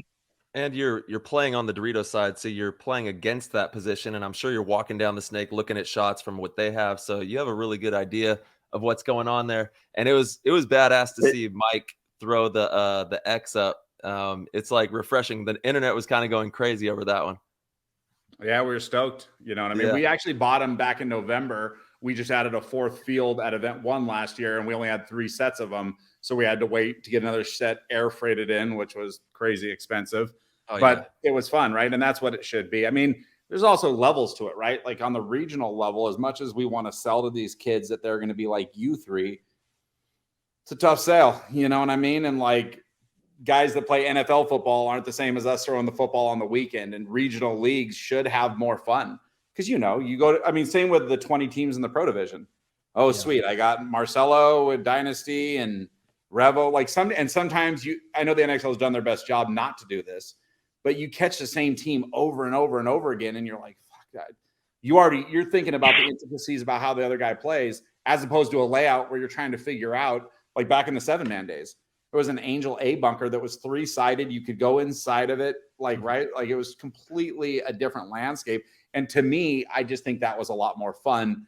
Again, not coming from the professional angle, but from the 99% of people that pay for this sport. So.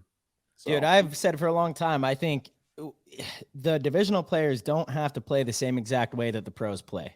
No other sport is really like that, you know, and we should curate each for each. You know, if we think that having a layout release is going to bring more skill and more IQ into it, I personally think that's good for the pros. If it's more fun and affordable for divisionals, I think we should do that for divisionals. If it's more feasible for divisionals, I absolutely think we should do that. If bringing back different style bunkers is more fun for divisional players, I'm all in on all of that. I don't think that the pros need to play the same exact game that the divisionals do. I think that's a mistake that, you know, other leagues do make, is trying to make it just identical. You know, I totally agree with that. Well, because how you guys play a layout is not how divisional, right? I mean, yeah, Marcelo, that's true too. Yeah. And, you know, same with you, Mouse. Tyler, you've been out there coaching, but Marcelo's there 3 days a week during my events, coaching his team, but also scouting and helping and putting the time in. And you just watch. It's apples to oranges comparison, right? Sure. They don't play the field. Like we all see the layout come out. Thomas Taylor and I are working on it Monday night before the event, and we see it, and it's like, man, this is how I would knife through this field. But other guys see it, and it's just, they want to play a little slower game. So yeah, I mean, we have to give the player and the customer what they want, right? Which is something new. And in paintball, there's always a couple degree change every year. There's always some new rule change, but it kind of keeps people focused on not the monotony, but on the new aspect or angle of the game that we're now playing, my opinion. Mm-hmm. Yeah, and Thomas, I didn't know that he was the one helping you guys cook up those layouts. That's awesome. Yeah, no, Thomas has been the brainchild to a lot of our ideas for many seasons. There we go, Thomas. 100%. And, you know, he's a good dude. So when we're working on it on Monday, not that it would really matter if it got released because it's the week of the event. You know, with Thomas, when he gives you his word, you're not worried about it, right? Because it's backed by the man upstairs. Unless you ask him if you shot him. What's that? On the field, he's got to do what he's got to do. But off the field, he's a huge friend and help. When I reach out to Thomas at 9 o'clock at night and say I need something done or this bunker changed, he's on it, you know? Yeah. I'm super stoked to have him. And he's been a great friend along the way with it. He's made some amazing fields too. I've been coaching at your league for a while now, and I show up and I go, man, this would be so much fun to play on the pro field. I wish we could play this. You know, the event one was one of the more fun looking fields that I've seen in a long time.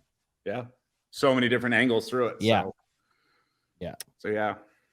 Yeah, the league is looking good. Mike, you guys have been crushing it. And let's kind of dive into the huge news with the USXBL, how that came to life and what it's going to look like for everybody out there in the Texas and surrounding area who's going to be playing paintball with you. Yeah, I mean, how far do you want to go back with the story? I mean, with the WC, we've been looking at Texas for a long time, right? Yeah. But I had Greg Pauly, right? Marcelo, yourself, Mouse will know that Greg was a huge piece of Aftermath in the early days and a friend of all of ours. So I didn't want to go step on his toes. Then you get the Steve Rabikoff angle, which is just a crazy one, right? Like I lived with Steve when I was a kid, like high school, early high school, freshman, sophomore year with Justin, with Brandon, with Steve, with my dad and Aaron Carter, because my dad was a machinist and Steve was a sales rep at Dye when they first moved to San Diego. Mm-hmm. And, you know, the story continues to unfold, right? Like we all go our own ways. I'm an adult. My dad moves to Sturgis, South Dakota to work at a gun company making high power rifles. because my dad was kind of a gypsy like that, right? Biker dude. He just wanted to go. Sturgis, cool. So, which is now Park West Arms that Steve owns. My dad wasn't there when Steve was there, but my dad, has since passed. And I saw Steve up in that area one day, put a picture of Deadwood, which is right up from Sturgis. And I sent him a message like, man, last time I was there with my dad because he was working at Dakota Arms at the time.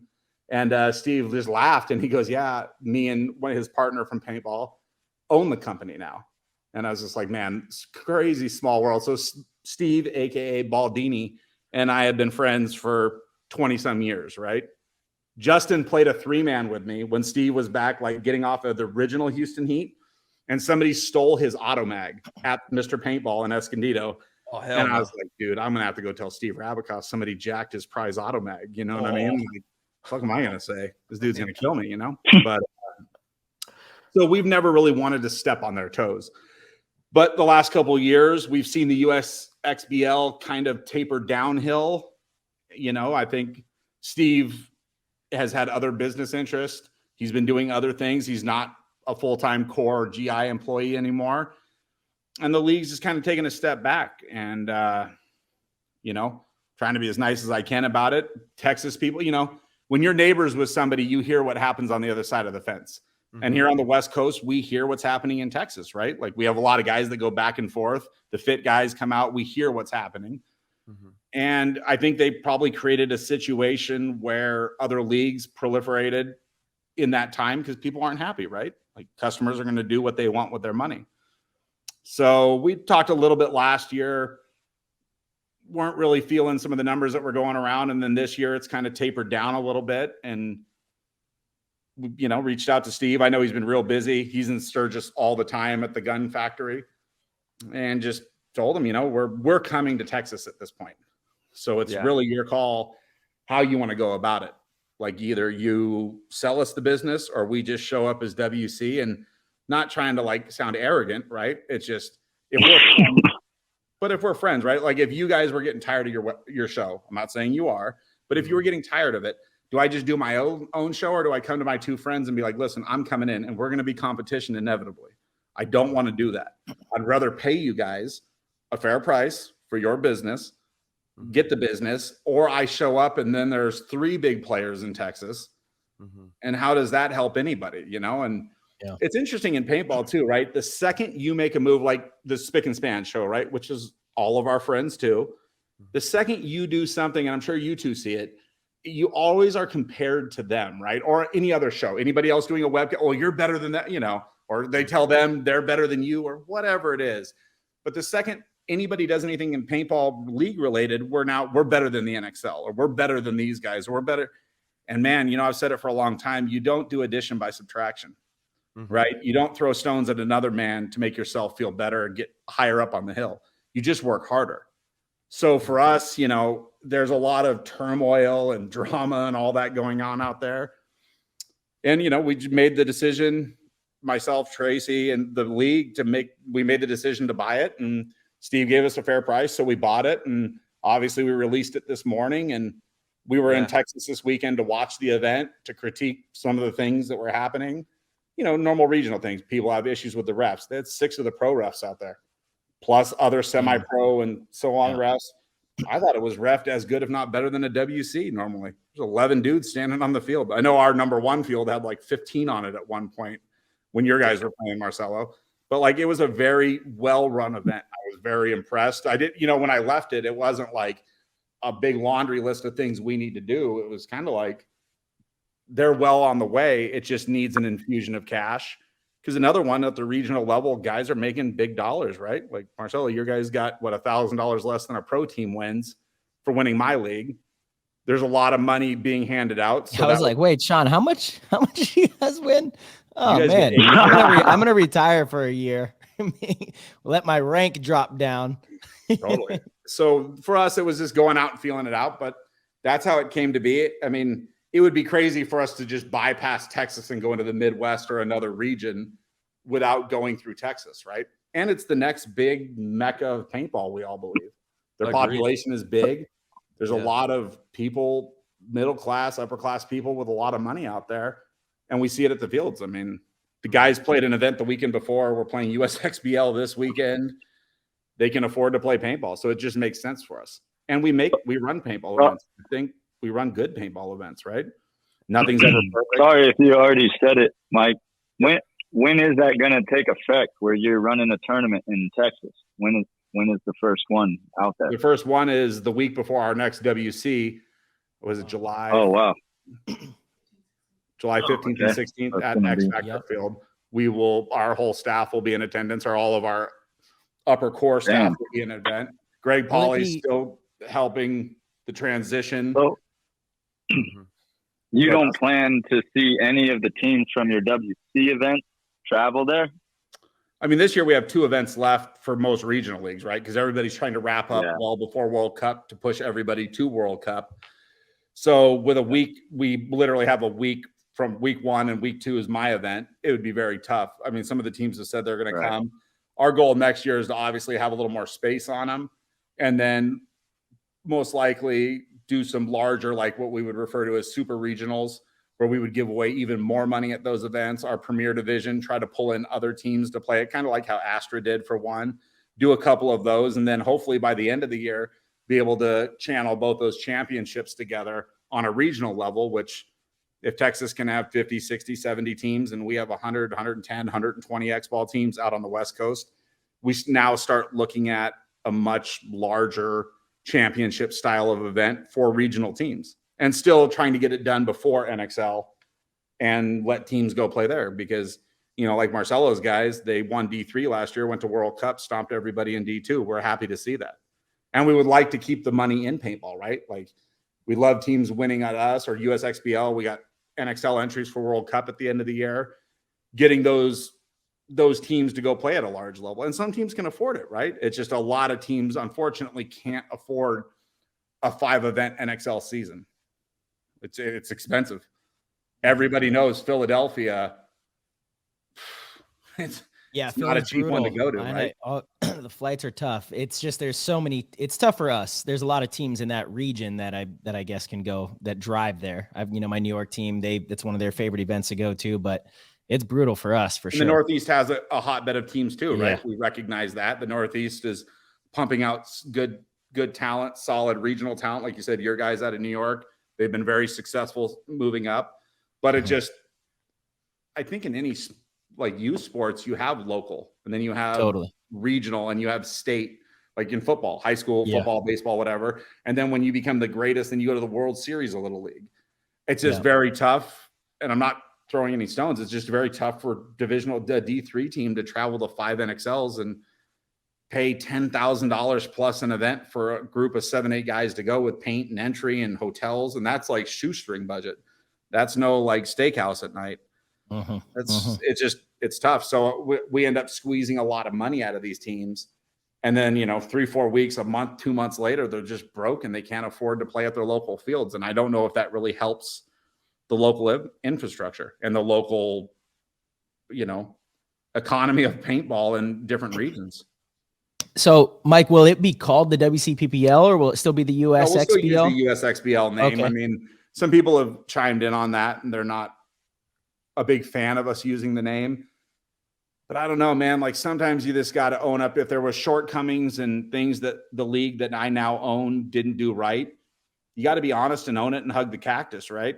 Like, you got to just take it in and admit your faults. We're in America, right? Everybody gets a second, third, fourth, eighth chance. So it shouldn't be that hard. I would, there's teams 13 years ago, somebody won D4. And those guys need to be on the championship trophy like they are at the WC. So it'll be 2 independent leagues that run by themselves. And then hopefully the goal at the end is to continue to bring them together, or maybe Tom Cole at some point put something together where these big regional leagues can send their champions in and there's some way to get them to play against each other. We're game for anything. We don't really use the word no a lot, right? Like, take in ideas, think about them, and think of how we can all do better and truly grow the sport. Yeah, I love that. Yeah. So as for a vision for next year for all the players listening, it would be your traditional 4 WCPPL events and maybe 4 USXBL events and then 1 grand finale. So maybe a 5 event season or maybe 3 and 1. No, how do you envision possibly that? 5. We believe we can do 5 because a lot of these teams are playing other events. Yeah. Right. Like, so, but we also know on like the West Coast that, I mean, they're going to announce it soon, but we know there's going to be a West Coast event next year where there's a bunch of bright lights and never sleeps and has a strip and whatever. Viva we know Las Vegas. We know they're coming there, and that's okay with us, right? Like, again, we're not like this idea, and it's funny in paintball, right? Like everybody wants to go to war, and like this isn't a war, this is a business, and everybody's got to know their place. And the NXL is the biggest league there is. I mean, we have more divisional teams, but they are the biggest show there is, and it's completely the problem of paintball that everybody's got delusions of grandeur with just grandiose narcissism that they want to be the big dog. You know what I mean? Man, you guys, everybody in this chat knows what it takes to be the big dog because we've all been it. You know what I mean? It's hard work, but everybody in paintball wants to take over the next guy and stroke their ego. It's fucking paintball, dude. It's not even as cool as bowling. Like, just relax. You know what I mean? Like, but like, dude, really, it's cool. It might not be as popular, but it's as cool. It's at least if guys with a comb over have got us beat, we got to think about it. I mean, our ultimate as an industry, we need to be going, especially as we all get older, right? We need to be going to World Cup events with 1,000 teams at it. Like, we talk about outside sponsors. Do you really think they care about the 300 dudes watching Matty Marshall? Nike's coming for that? Come on, dude. I'm being real. We have to grow our player base. And even when I was an owner of the NXL for a brief time, Richmond Italia said it.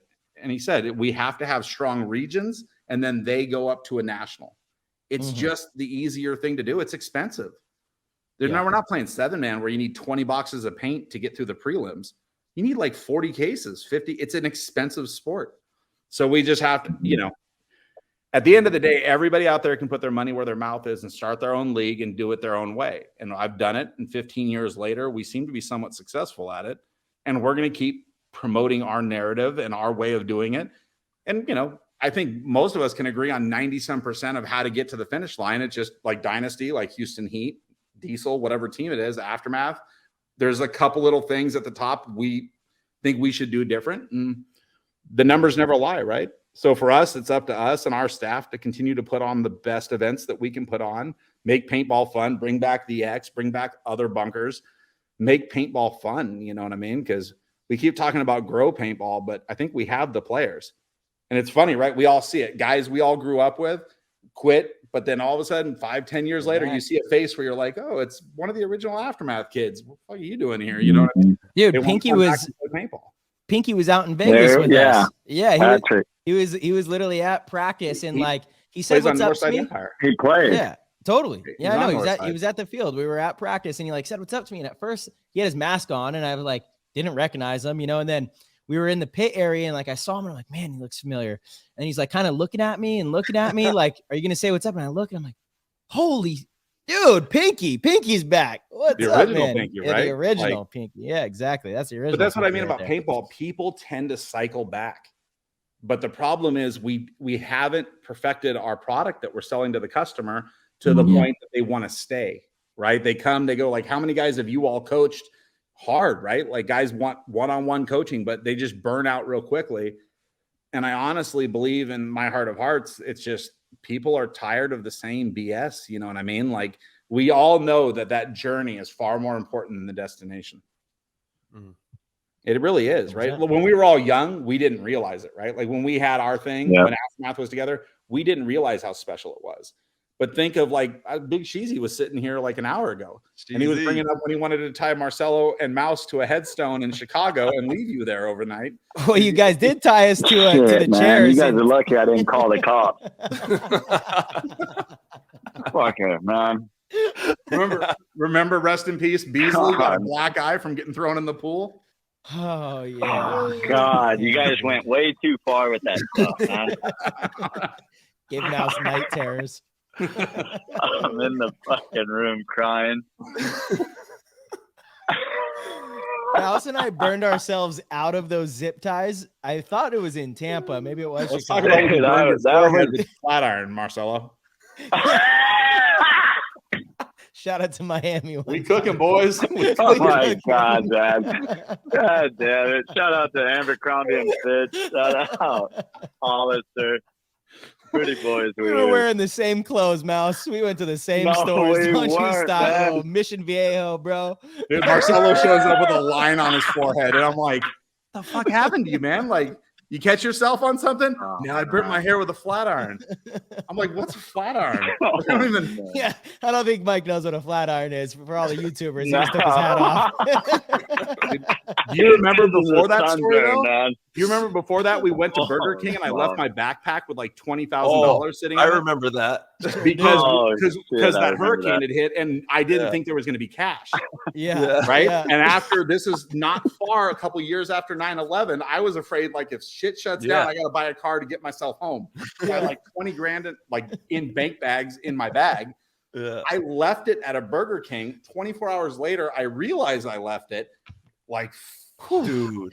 Yeah. we haul ass back. The dude hands me a police officer's card. And I'm like, was there money in it? And they're like, we can't tell you. The cop won't answer his phone. So we win World Cup. Remember, we bought literally Charlie's. We bought all Yep. the champagne out of that place. Yep. Lost my ID because I had a couple drinks and I was twisting my shirt around my head like a helicopter. Petey Pablo.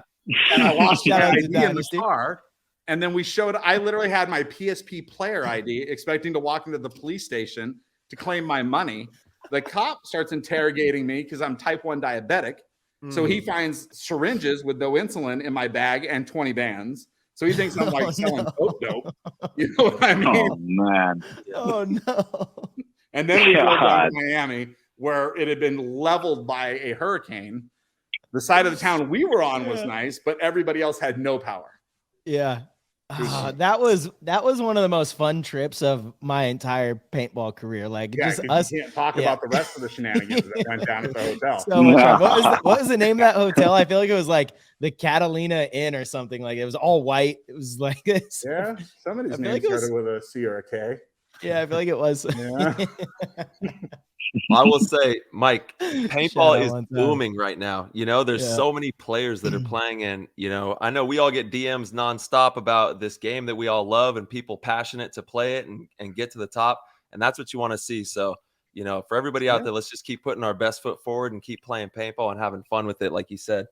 Yeah, what it's I mean, all it about. comes down to local fields and regional level. I think giving a good product and making sure, what's funny is like, it doesn't matter what sport we all go play with each other. We can go do miniature golf, right? Next time we all see each other, it's going to be competitive.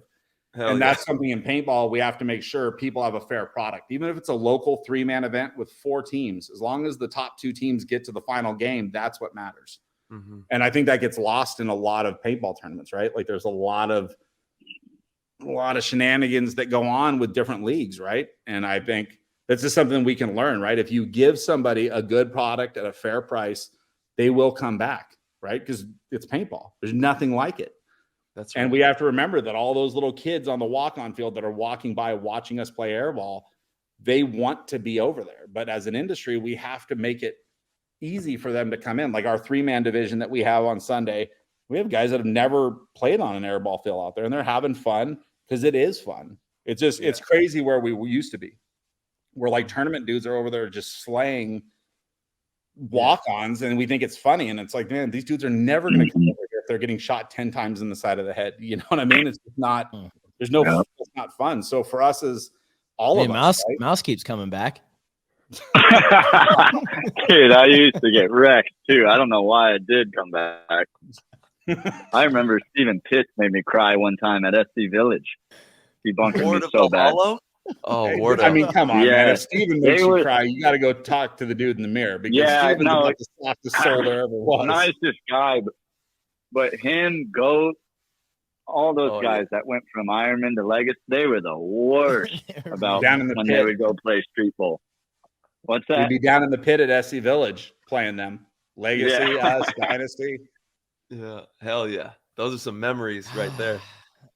So well, apparently yeah, SC man. Village is making a comeback. I'm excited to see if they could really pull through and create a stellar tournament field. That'd be awesome.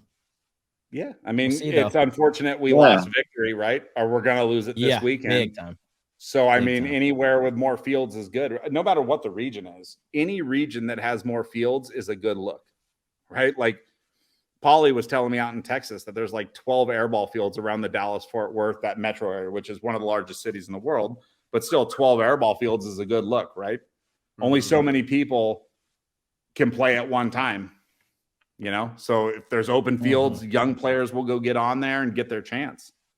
So yeah, hopefully they can. Yeah. We talk to Bear and Gio often, and I know Todd's up there. I know Ryan's up there helping with promotion. Hopefully, right? I'd love to see 100 new fields in America. I think the whole industry would, right? We would see a lot of growth, and I think it's, you know, Gio and Bear, I think they now own it exclusively. The other partners out of it. So hopefully they have some new ideas. Their walk-on fields look cool, right? I think that's something else. It'd be cool to go play like big scenarios and stuff that's like truly for all of us would be like, yeah, that's kind of fun out there. Not like the same reheated nonsense. SC Village has some crazy parks. I mean, they've been working hard in there. Yeah, they've been putting their time in, which is what the industry needs, right? We need people putting new ideas on the board for players to want to play paintball. Yeah, I know it's a number that's kind of crazy. All of you guys have high-end guns in your bag, right? Maybe a bunch of them, whatever. For every one of the guns in every tournament player's bag out there, I mean, everybody from D6 all the way up to the top, how many more walk-on guns? Is it 1-to-1? Is it 1-to-2? What's the ratio of high-end guns not being used at the tournament level? And I think you'll find the number is much higher than 1-to-1 or 1-to-2 or 1-to-4 or 1-to-5. There's a lot more people out there that play paintball than just this niche of high-end players. For sure, yeah. And at some point, we have to figure out how we can all connect with them and just go have fun playing paintball together, right? Just truly going out and playing 100 on 100 at SC Village or whatever field it is. Some of the greatest times of my life, you know what I mean? Like straight up. So that's something, you know, just long-term as we talk about this tournament thing, we have to figure out a way for all of us to be able to cross over to that side once or twice a year, right? A big charity game like they do at ASG or wherever it is, getting all the pros out there shoulder to shoulder with some of these guys. Because, you know, it means the world to them as well. The second they got to play with Marcelo or shoot Tyler or shoot, nobody shoots Mouse, but you know what I mean? Like being able to play alongside of all you guys is such a big thing. And Mouse brought it up to me when we were talking earlier today. Like, man, you know, having pros that are humble enough to connect back with where we all started when we were that kid is a super important thing for us all to do. And hopefully our industry keeps working, and money's getting tighter, right? It's getting harder and harder to make money for you guys. So guys have to be open to learning and just being better people, right? Mm. And I know you heard about the, sorry, go ahead, Marchie.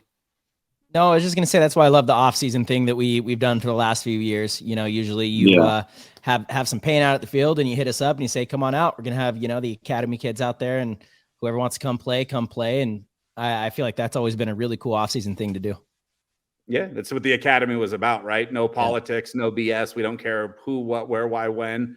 Just like NFL dudes in the off-season. Different teams are out there, you know, putting the time in, putting the hard work in. So hopefully we can get to that place, you know. Like I said, it doesn't have to be a war. It can be a friendly, competitive back and forth, you know. I'm a Charger fan. You're a Raider fan. We can say go for our teams. We don't have to say F the other team, right? Yeah. And at some point, I know everybody thinks it's cool, like the violence and all that stuff. But like at some point, we're all here for the same purpose. Like we're here to play paintball and be the best that we can be that day. But like we all know 20 some years later, right? Or whatever it's been, we're still here doing it. And Rich Telford said it, it's short-term, long-term goals. Short-term goal is always to win the tournament. Long-term goal is to build organizations, become better players, so on and so forth. Don't let a short-term failure fuck up your long-term goal. And I think that's just a super important one that a lot of young players out there, everybody has to learn how to lose before they learn how to win. And in the process of doing that, don't be an ass, because we've all done it, probably short of Tyler. You know what I mean? We've all, and myself first and foremost, you know, where you do something where you're just like, you look back at it and it's cringeworthy, right? You're just like, fuck, did not need to do that. That was way too much. And everybody does it in life, but it's just getting to a place where we understand, like, man, this is the funnest time we will all ever have in our lives. Straight up. Right? Paintball. Even when you try to quit, For real. back, it's a ton of fun. And we get to hear you guys talk trash to each other all day. So it's pretty good, Marcelo. It's kind of like you guys were 18 years old again. Yeah. It's been great. Hey, remember that time we broke Mouse's arm when he was on the bunker and we were trying to deflate it? And we told everybody, don't do this. The Vegas guys were part of that. Sean Moe was there. Farmer was there. Man. And so they brought it up when the X was out there, like before the finals. Literally, Sean was like, hey, before the finals, should we ask Mouse if he wants to get launched off the X? I was like, and the worst part when we all jumped on it, man. You know how you just assume like somebody's going to go straight up? Nah, he went out at about a 45-degree angle. And he went so high. No one was there to catch me, man. He was above the nets. Like he was above the nets. And we're all just standing there, mouth open like, fuck. Look at that. And as he's coming back down, his arms are just flailing and his arm goes behind him. Mouse, didn't it snap both your bones in your forearm? Oh, dude. It was my wrist. And honestly, it didn't even hurt that bad. I was crying more so that I knew I wasn't playing the tournament. Yeah, Huntington Beach. 100%. You took it like a champ. And then I'm like, fuck, I got to go give Mouse back to his mom. Like, you were scared of her. She's going to beat my ass for sure. She ain't playing. She is not playing. To this day, if I saw Mouse, I'd be heading the other direction. Hey, how you doing? She already gave you the guideline when I was traveling on my own. Yep. True. Shout out to Glenn. True. Mike, I know you heard about the one-on-one Oliver's debuting here, where he's going to be traveling around the country and doing the one-on-one tournament. What's your thoughts on that type of an idea? And the field layout is super tight quarters as well. I mean, I think it's a great idea. You know, I think Oliver is, you know, the guy to do it if somebody's going to do it, right? Like he's the Jordan that everybody will say is the Jordan, you know? So I'm stoked for it.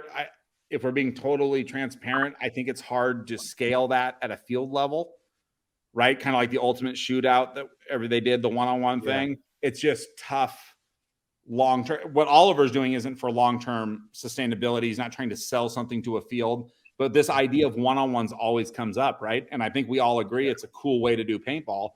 The problem is you're using a turf pad for two guys to play paintball as opposed to at practice at Battle Zone or where Wild West or whatever field you go to, Tyler. There's 10 guys every time we say go, right? 5-on-5. So I think long-term, you know, we always talk about doing it. It'd be cool to do a one-on-one at Sunday at WC, you know, $50 a head. We throw, league keeps half. We throw half to the players. Hold on. Something like that. Mouse takes What do you all. mean? You were talking about the field. You're saying it doesn't make sense for a field to help grow that? Because it's just one-on-one? No, because the problem is, Mouse, it's one-on, like my view of it, it's one-on-one. And even if it's a 2-minute point and we have extra referees getting two guys prepped, chronoed, get on the field, go, you can only run so many players. It's like X-Ball. You can only run so many teams in a day. It's not, I mean, 35 teams over 3 days on one field is the number. And that's like stressing it out, X-Ball. Like that's us from sundown to sunup. Yeah. It's a lot. So when you only one-on-one, how many people are you going to play on a field? Right. And how much would be cool if like NXL or you guys kind of brought that into your league. Like, you know, overseas, they used to do a one-on-one event, but there was still the regular tournament going on. Yeah, and then at lunch, anyone could enter it. Each day at lunch, they would do the one-on-one tournament. I think you're totally right in what you're saying, but like the NXL, I mean, the NXL is the greatest setup teardown show there is. That's not I'm not sliding them. They're really good. Like their crew is efficient. They show up, they mark it, they survey it. Very minimal hands, maximum effort. The problem is Sunday when we're playing up on that pro field, the furthest fields out are already collapsing down. Like there's guys, and I believe it's Fatty's guys. It's just expensive for them. It's very, for sure. You know, and why not just do it on Monday? Because that means they're there for another day and Tom can't afford. I mean, it's hard to find labor.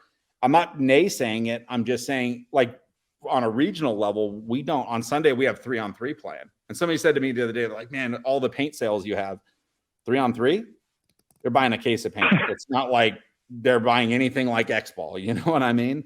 It's just, it's tough to sell to field owners that are trying, and a lot of field owners are kind of set in their ways. They want to do it their way. And Yeah. the golden rule, right? They got the gold, they make the rules. I just think long term, the one-on-one thing has always been difficult. Ever since you guys were kids, people have had the idea, and you get a one-off here and a one-off there. And with Oliver and the Hormesis thing, and there's so much positive energy to that right now. Yeah. I think if anybody can do it well, it will be Oliver. I mean, if Oliver calls a field and says, hey, I want to come to a tournament at your field, most fields are just going to be happy that Oliver walks in the door, right?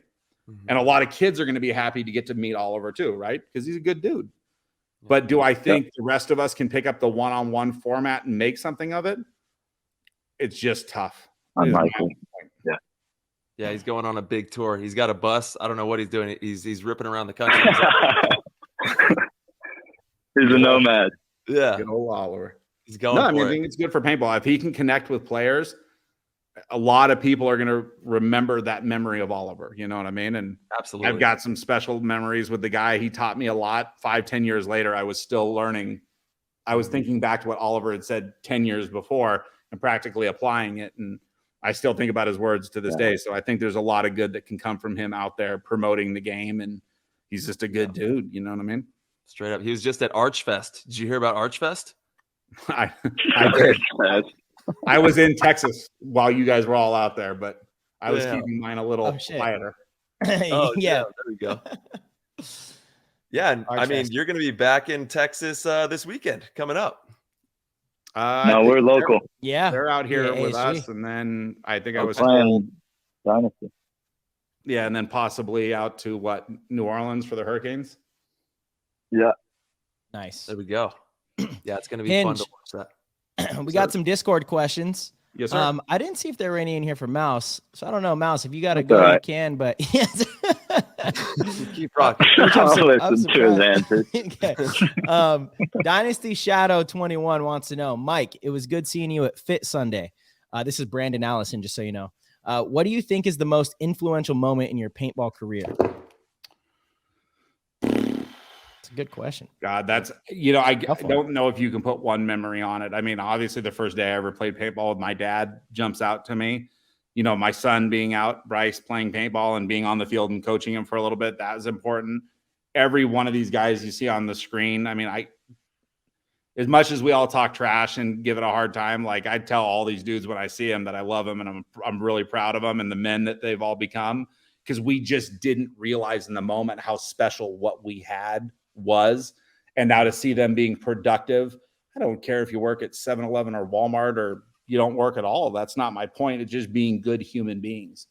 And there's so many aftermath names that we could sit here for hours. Police officers, Navy SEALs that have been in, right? Guys like Derek. Yeah. There's a list of names. Then I'm just happy they're good human beings, So the whole thing has been big. I mean, winning my first World Cup with Dynasty, I don't know, it was 2004, the year we beat the Russians when they were over. That was a big one. I think I was under 30 when I won my first world championship as a coach with them. The guys won Jacksonville, 7-man, big one. But I don't know if you can really put it on, even if you said top 3, top 5. The second you name 3 or 5 things or one thing, you're going to think of something else that was just really important. Sure. And, I'm just humbled all the time just to be able to be in the position I was in throughout my life in this sport, to be able to be in some really cool places, some really cool times. And, I just got lucky. Todd Martinez and Mike Paxson, without them, I'm not sitting here today who I am. Todd got me on Dynasty. I was in Chicago, called me on a Saturday, said, hey, fly in. Kenny Rosenberg broke his leg. Me and Mini Mike were on the plane at Bob's house. Arnold Francisco stands up out of the snake, yells, Scarface motherfuckers, gets shot at least 100 times. Smoked. And I'm like, I want no part of that, because that was when the guns were uncapped, remember? Yeah. And you guys' guns were like legal, but they were really not legal. And they're shooting fucking laser beams out of them. So, yeah. Tyler's laughing because he knows what I'm talking about. Dude, That's Mike, Hold on. The guy yelling Scarface got lit up. Arnold Francisco was the only guy left on the field against like 4 or 5 of us. Yells Scarface motherfuckers and starts running down the field as everybody is shooting. Oh my God. And that was the Dynasty, like the damn it. banana ball orange. Yeah. He just turned uncapped. Uncapped. 4 or 5 of us. So what are you talking about? 100 balls a second hitting somebody? Bro, Oh there was God. Arnold Hey, Francisco was another breed. That man is It's a a whole animal. different breed of human being. Yeah. And we had to drive home from Oakland. So I'm sitting in the van now with all these dynasty guys, right? And I'm like, fuck, this is pretty cool. You know what I mean? Yeah. And I'm just like, that poor son of a bitch, got shot so many times. Like, and we all got shot a lot back then, but not like that. I mean, I'm talking just orange. It looked like somebody threw a bucket of orange on him. He loves it. Like he loved that kind of. And he's still playing WC. He randomly shows up, plays with like the Philippine guys. Yeah, he does. He's still out there. Love it, dude. to All this the day. OGs are back. Yep.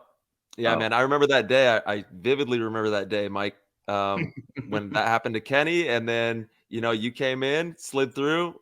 We had some crazy practices out there at Bob's house. It was insanity. Yeah, rough ground too. Yeah, really. It was taking legs out. Yeah. It's crazy. You got any more, Marcella? Oh, yeah. We got a few more. Yeah, Tyler's up. I got iconic paintball Quinn to Mr. Mike. Does the acquisition of the USXBL point toward a move to create a multi-regional or nationwide league under your ownership, possibly? Damn, Quinn, good question. I mean, it's not like front and center on our drawing board. We're not looking to just keep going, and we're not the Borg in Star Trek. We're not looking to take over everything. But at some point, a lot of promoters want to do things their way, and that's totally okay. But, at some point we're going to have to do things our way. Right. And we're not threatening anybody. Like, we go to Texas. Everybody thinks it's going to be a war with us in Bunker Fest. I don't see how it's a war. Like, we're not changing our dates. We're not adding more divisions. We're not doing anything like that. We're just towing the line that was there before me. Mm-hmm. It's just, but that's how paintball thinks. So for us, Quinn, no, we're not like planning to take over the world or go at people.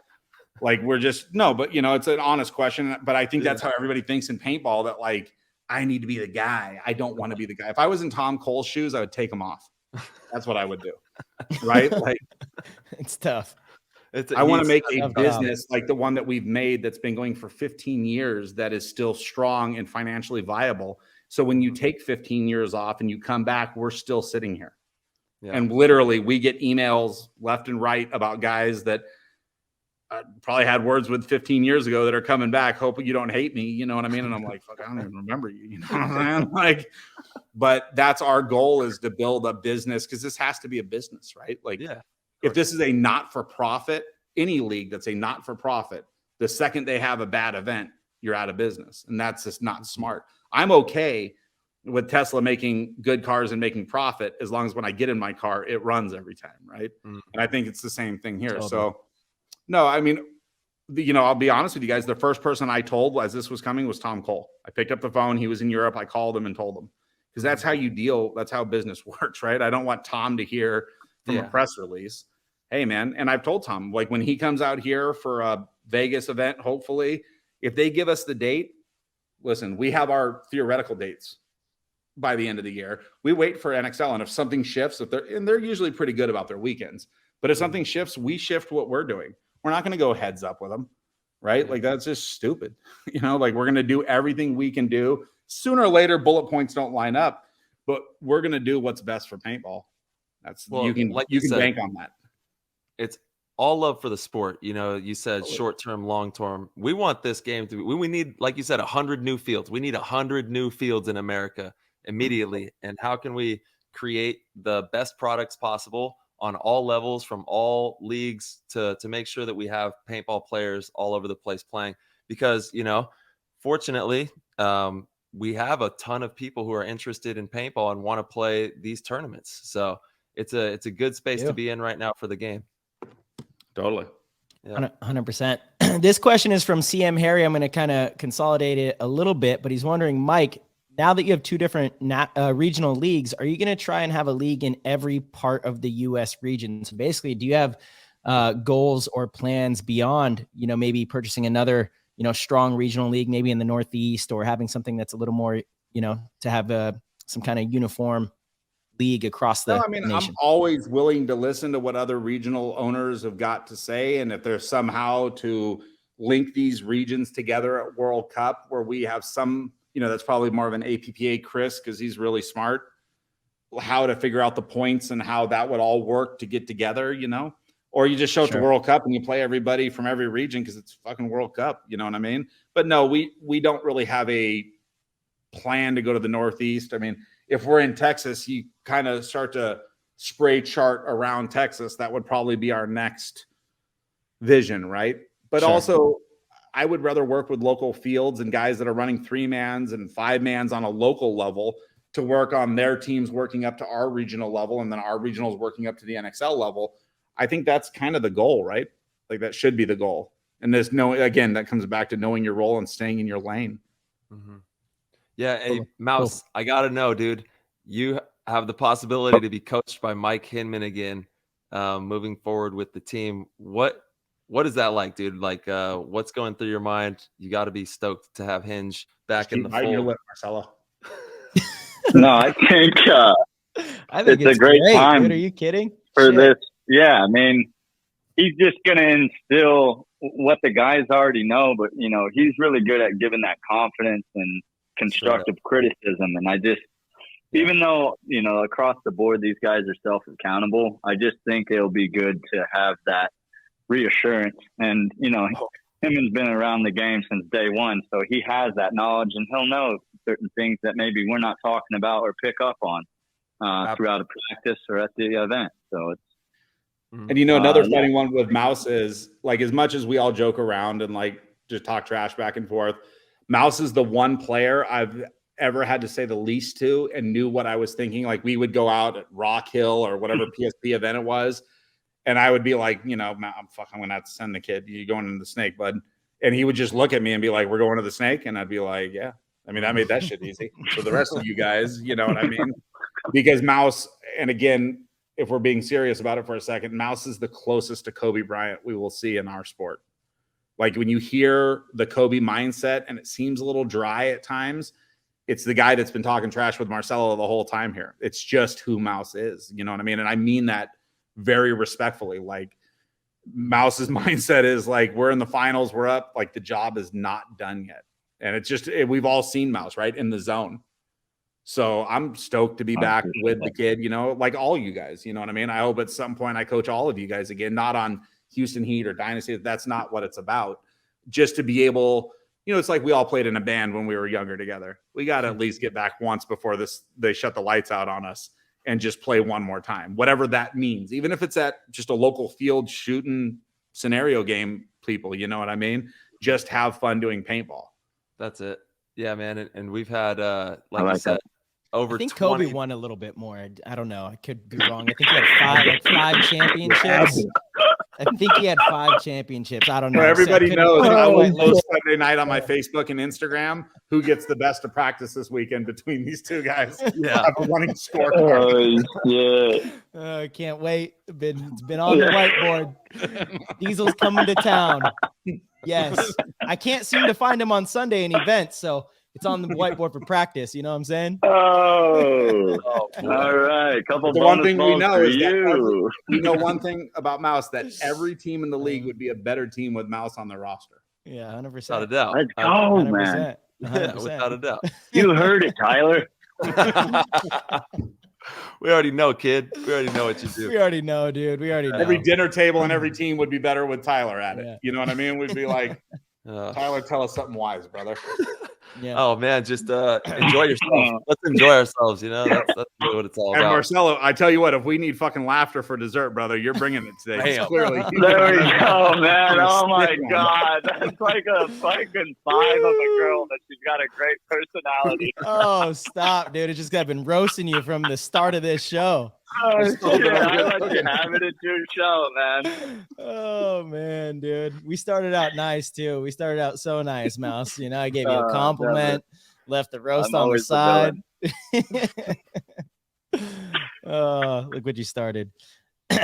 Mike, it's funny you talk about you and Mouse having similar mindset in the game, and you were talking about players having to learn how to play paintball. But actually, Mouse grew up with you sideline coaching him, and I've always thought that was a huge aid in his read and react ability in the snake, because he just got so ingrained of like, all right, here's the situation. And you would tell him when to make a certain move. And it was instantaneous. He never second guessed it. He would react immediately to things you would tell him on the sideline and have these game breaking moves.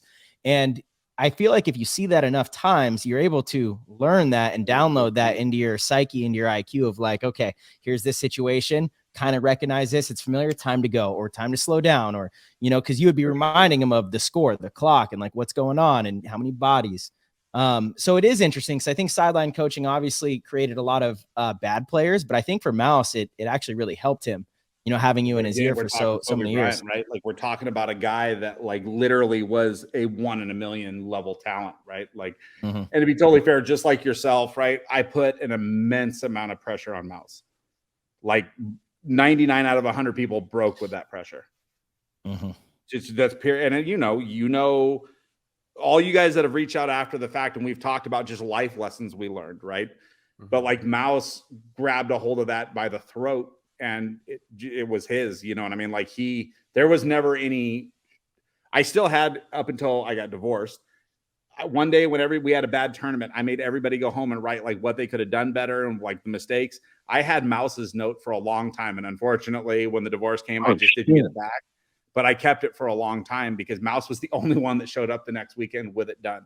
And, you know, like as much as we give him a hard time, we know Mouse is just a different breed, right? Like it was never a question. Even like on my days with Dynasty, like Angel would be like, man, we're up 19-2 against Ultimate. Is there any way I can go play the Doritos? And they'd be like, nah, you're heading over the snake, dude. But like Mouse, it was never a question with Mouse though, right? Like Mouse knew what Mouse needed to do. Period. Like Mouse knew what Mouse needed to do. And he had no, like Steven Pitts, right? Steven Pitts was up in that X catching concussions. Like Mouse was in that snake. Crazy is that Mouse and I got to a point where it was just hand signals and like flinches that he would go off of. Because if I yelled, hey, go get him, it's a 1-for-1 trade. And said Mouse is getting 2 and 3 pieces out of it. And it's what built Mouse into what he was. So I mean, again, super proud of him as a human being, as a man, as a friend, as a lifelong brother. You know, I mean, we've always called him son, but like he reacted well to it. And, you know, no knock at everybody who cracked out on it, but you don't want to look back in life and not have made the most out of the opportunity. And Mouse did make the most out of the opportunity, period. You know, like dude, I'm still crazy, but like I was bad back in my 20s. You know what I mean? Like, because I was just a kid myself trying to find my way, teaching a bunch of you kids. Good Lord, it was like herding cats. Dude, it's the best. The best times. Showing up at the Aftermath apartment and opening the doors looking like Lee Trevino and Happy Gilmore. Happy Gilmore, shout out. Yeah, it's some crazy timelines there. But what you did is you produced an absolute stud. You produced a ton of studs, man. There's so many players. I think I just helped, right? I showed a lot of you guys the doorway and you guys walked through it on your own. Yeah. Right. Like as much as I helped and gave info, like there was a lot, your parents, like your upbringing brought you to a place that you could accept the info that I was giving you at a very high rate and very quick. And you guys were able to absorb it. You know what I mean? So super stoked. I mean, and it's as funny long because as even when I'm not at the events, I watch the video and I'm like, no matter which one of you guys are doing good, I'm just stoked. You know what I mean? Like to see the kids out there just eating it up. You know what I mean? Like I was a pretty intense dude, but like Tyler, your eyes are pretty intense. Marcelo, when you're locked in, and we all know Mouse, you know what I mean? Like, yeah, we're out there to get it, all of us, you know. And you know, something that that I'll never forget, you know, from the upbringing with you was just the fact that all you wanted your players to do was just fucking leave it all out there and just do the damn things we talked about. You know what I mean? If you could do your best job at just like being a man of your word and going out there, and even less words is more, right? Like just do it. Just go out there and do it. Show it. And you could tell, you know, in your demeanor, in your passion, and the way you carried yourself when you coached, it was always the best to see you get fucking hyped up because you're like, yeah, you know, like that's what I'm talking about. And those moments, they'll always stand out. And the collective that we had of all the players, that'll be something that I personally cherish for the entirety of however long I play paintball and as long as I'm in the sport. Totally, because we all just smile when we think about it. Because you think about one moment and then like 10 more flood in and you're like, man, all times. those faces in the crowd, just unique. So super. I saw Rory randomly just driving around in SoCal. He like pulled up next to me, and Holly's like, "Yo, Tyler!" It was Rory. I was like, "Rory, dude, it's insane." And I'm super happy for him. Right, he's a rehab counselor and is helping people with addiction. And Rory had some ups and downs in his life, but he's gotten himself clean. I mean, he lived in my house when he was on the downhill slide, but he got him. You know, it's not about the falling down; it's about the getting back up. And he did, and he's helping other people. And man, again, I texted within a week or two ago. I told that dude I loved him. You know what I mean? Like super proud of him. Yeah, I mean, Rory's a legend. SoCal legend in paintball. 100%. Well, Dan Hinge, I'm excited to see you this weekend. Mouse, you too. We're gonna have a nice little four-way Ironman aftermath. Will be out there. It's gonna be a good weekend. Marcelo, what's the number that between you and Mouse? Like some one-on-ones come down. Who's getting the edge? I just want you to gas. I do have the edge. Go ahead, gas Mouse up. What I'm gonna say is it doesn't matter too much at practice, but I don't think we'll be there for one-on-ones. Mouse is usually dead before then. You know, we're talking about the end of the game here. No, I don't know why you say stuff like that. Are you going to be trying to get in the snake? Dudes off the field. Are you going to be trying to get in the snake this weekend? That's crazy, man. We were just talking about some injuries. I don't know. We'll see. I show up. Does Mike know what he's auditioning for? Does he know? Does he know that? Is he fully aware? Full disclosure. Yeah, he's there to watch and make sure I'm doing my job. You know you will be, dude. Just giving you a hard time. And eat the Chick-fil-A. Yeah, Chick-fil-A. Yeah, don't have the answer to it, but I guarantee you next week we will. I'll be posting for one-on-one. For 100%. Yeah. Yeah, you guys are doing 10 one-on-ones. We're gonna see on top. Sunday night. How many lessons does it take for you to admit? How many lessons? That's what I've been asking you. That's what I've been asking you. How many lessons? Marcelo, 10 one-on-ones. How many do you win with Mouse? 7, 8. Mouse, maybe? how many do you win? Damn, arrogant, man. One-on-ones are my thing. I mean, it's really not a conversation. Or not? It's not. We're gonna find out this weekend, buddy. We're gonna find out. All right. For all the listeners, Hinge is over here really happy stirring the pot. Dude, honestly, you've been doing a good job. I'm getting hot right now, man. What's that? Hot. I can't handle this. We love you. And you're the greatest, Mouse. You're the greatest. Dude. Goat life. I Goat haven't life. proven shit yet. Thank you. And Hinge Master, congratulations on everything. If you're not in the PTG Discord, we're having a goat fiesta tonight. If you're listening to this Wednesday, the 31st of May, goat party. So tap Marcelo, in. You got to listen to Justin Warnock. He said he doesn't know how to even log into that thing. Warnock. I love it. Dude, the Warnock. And Mouse, bro, thank you for your time, dude. Thank you for everything that you've been doing with Tiger guys, man. Yeah, man. Thank you guys. You guys have done a great job. Like, it's definitely, you guys are helping the industry and helping the players. You know what I mean? Like, you're definitely connecting it on a personal level that people can absorb this. And I think look forward to your guys' show. And I look forward to, like, when Marcelo messaged me if I was interested in jumping in tonight, man, the answer is always like, we could be in fucking Bora Bora and I would still get on this call. You know what I mean? We'd have a different background finally, but yay.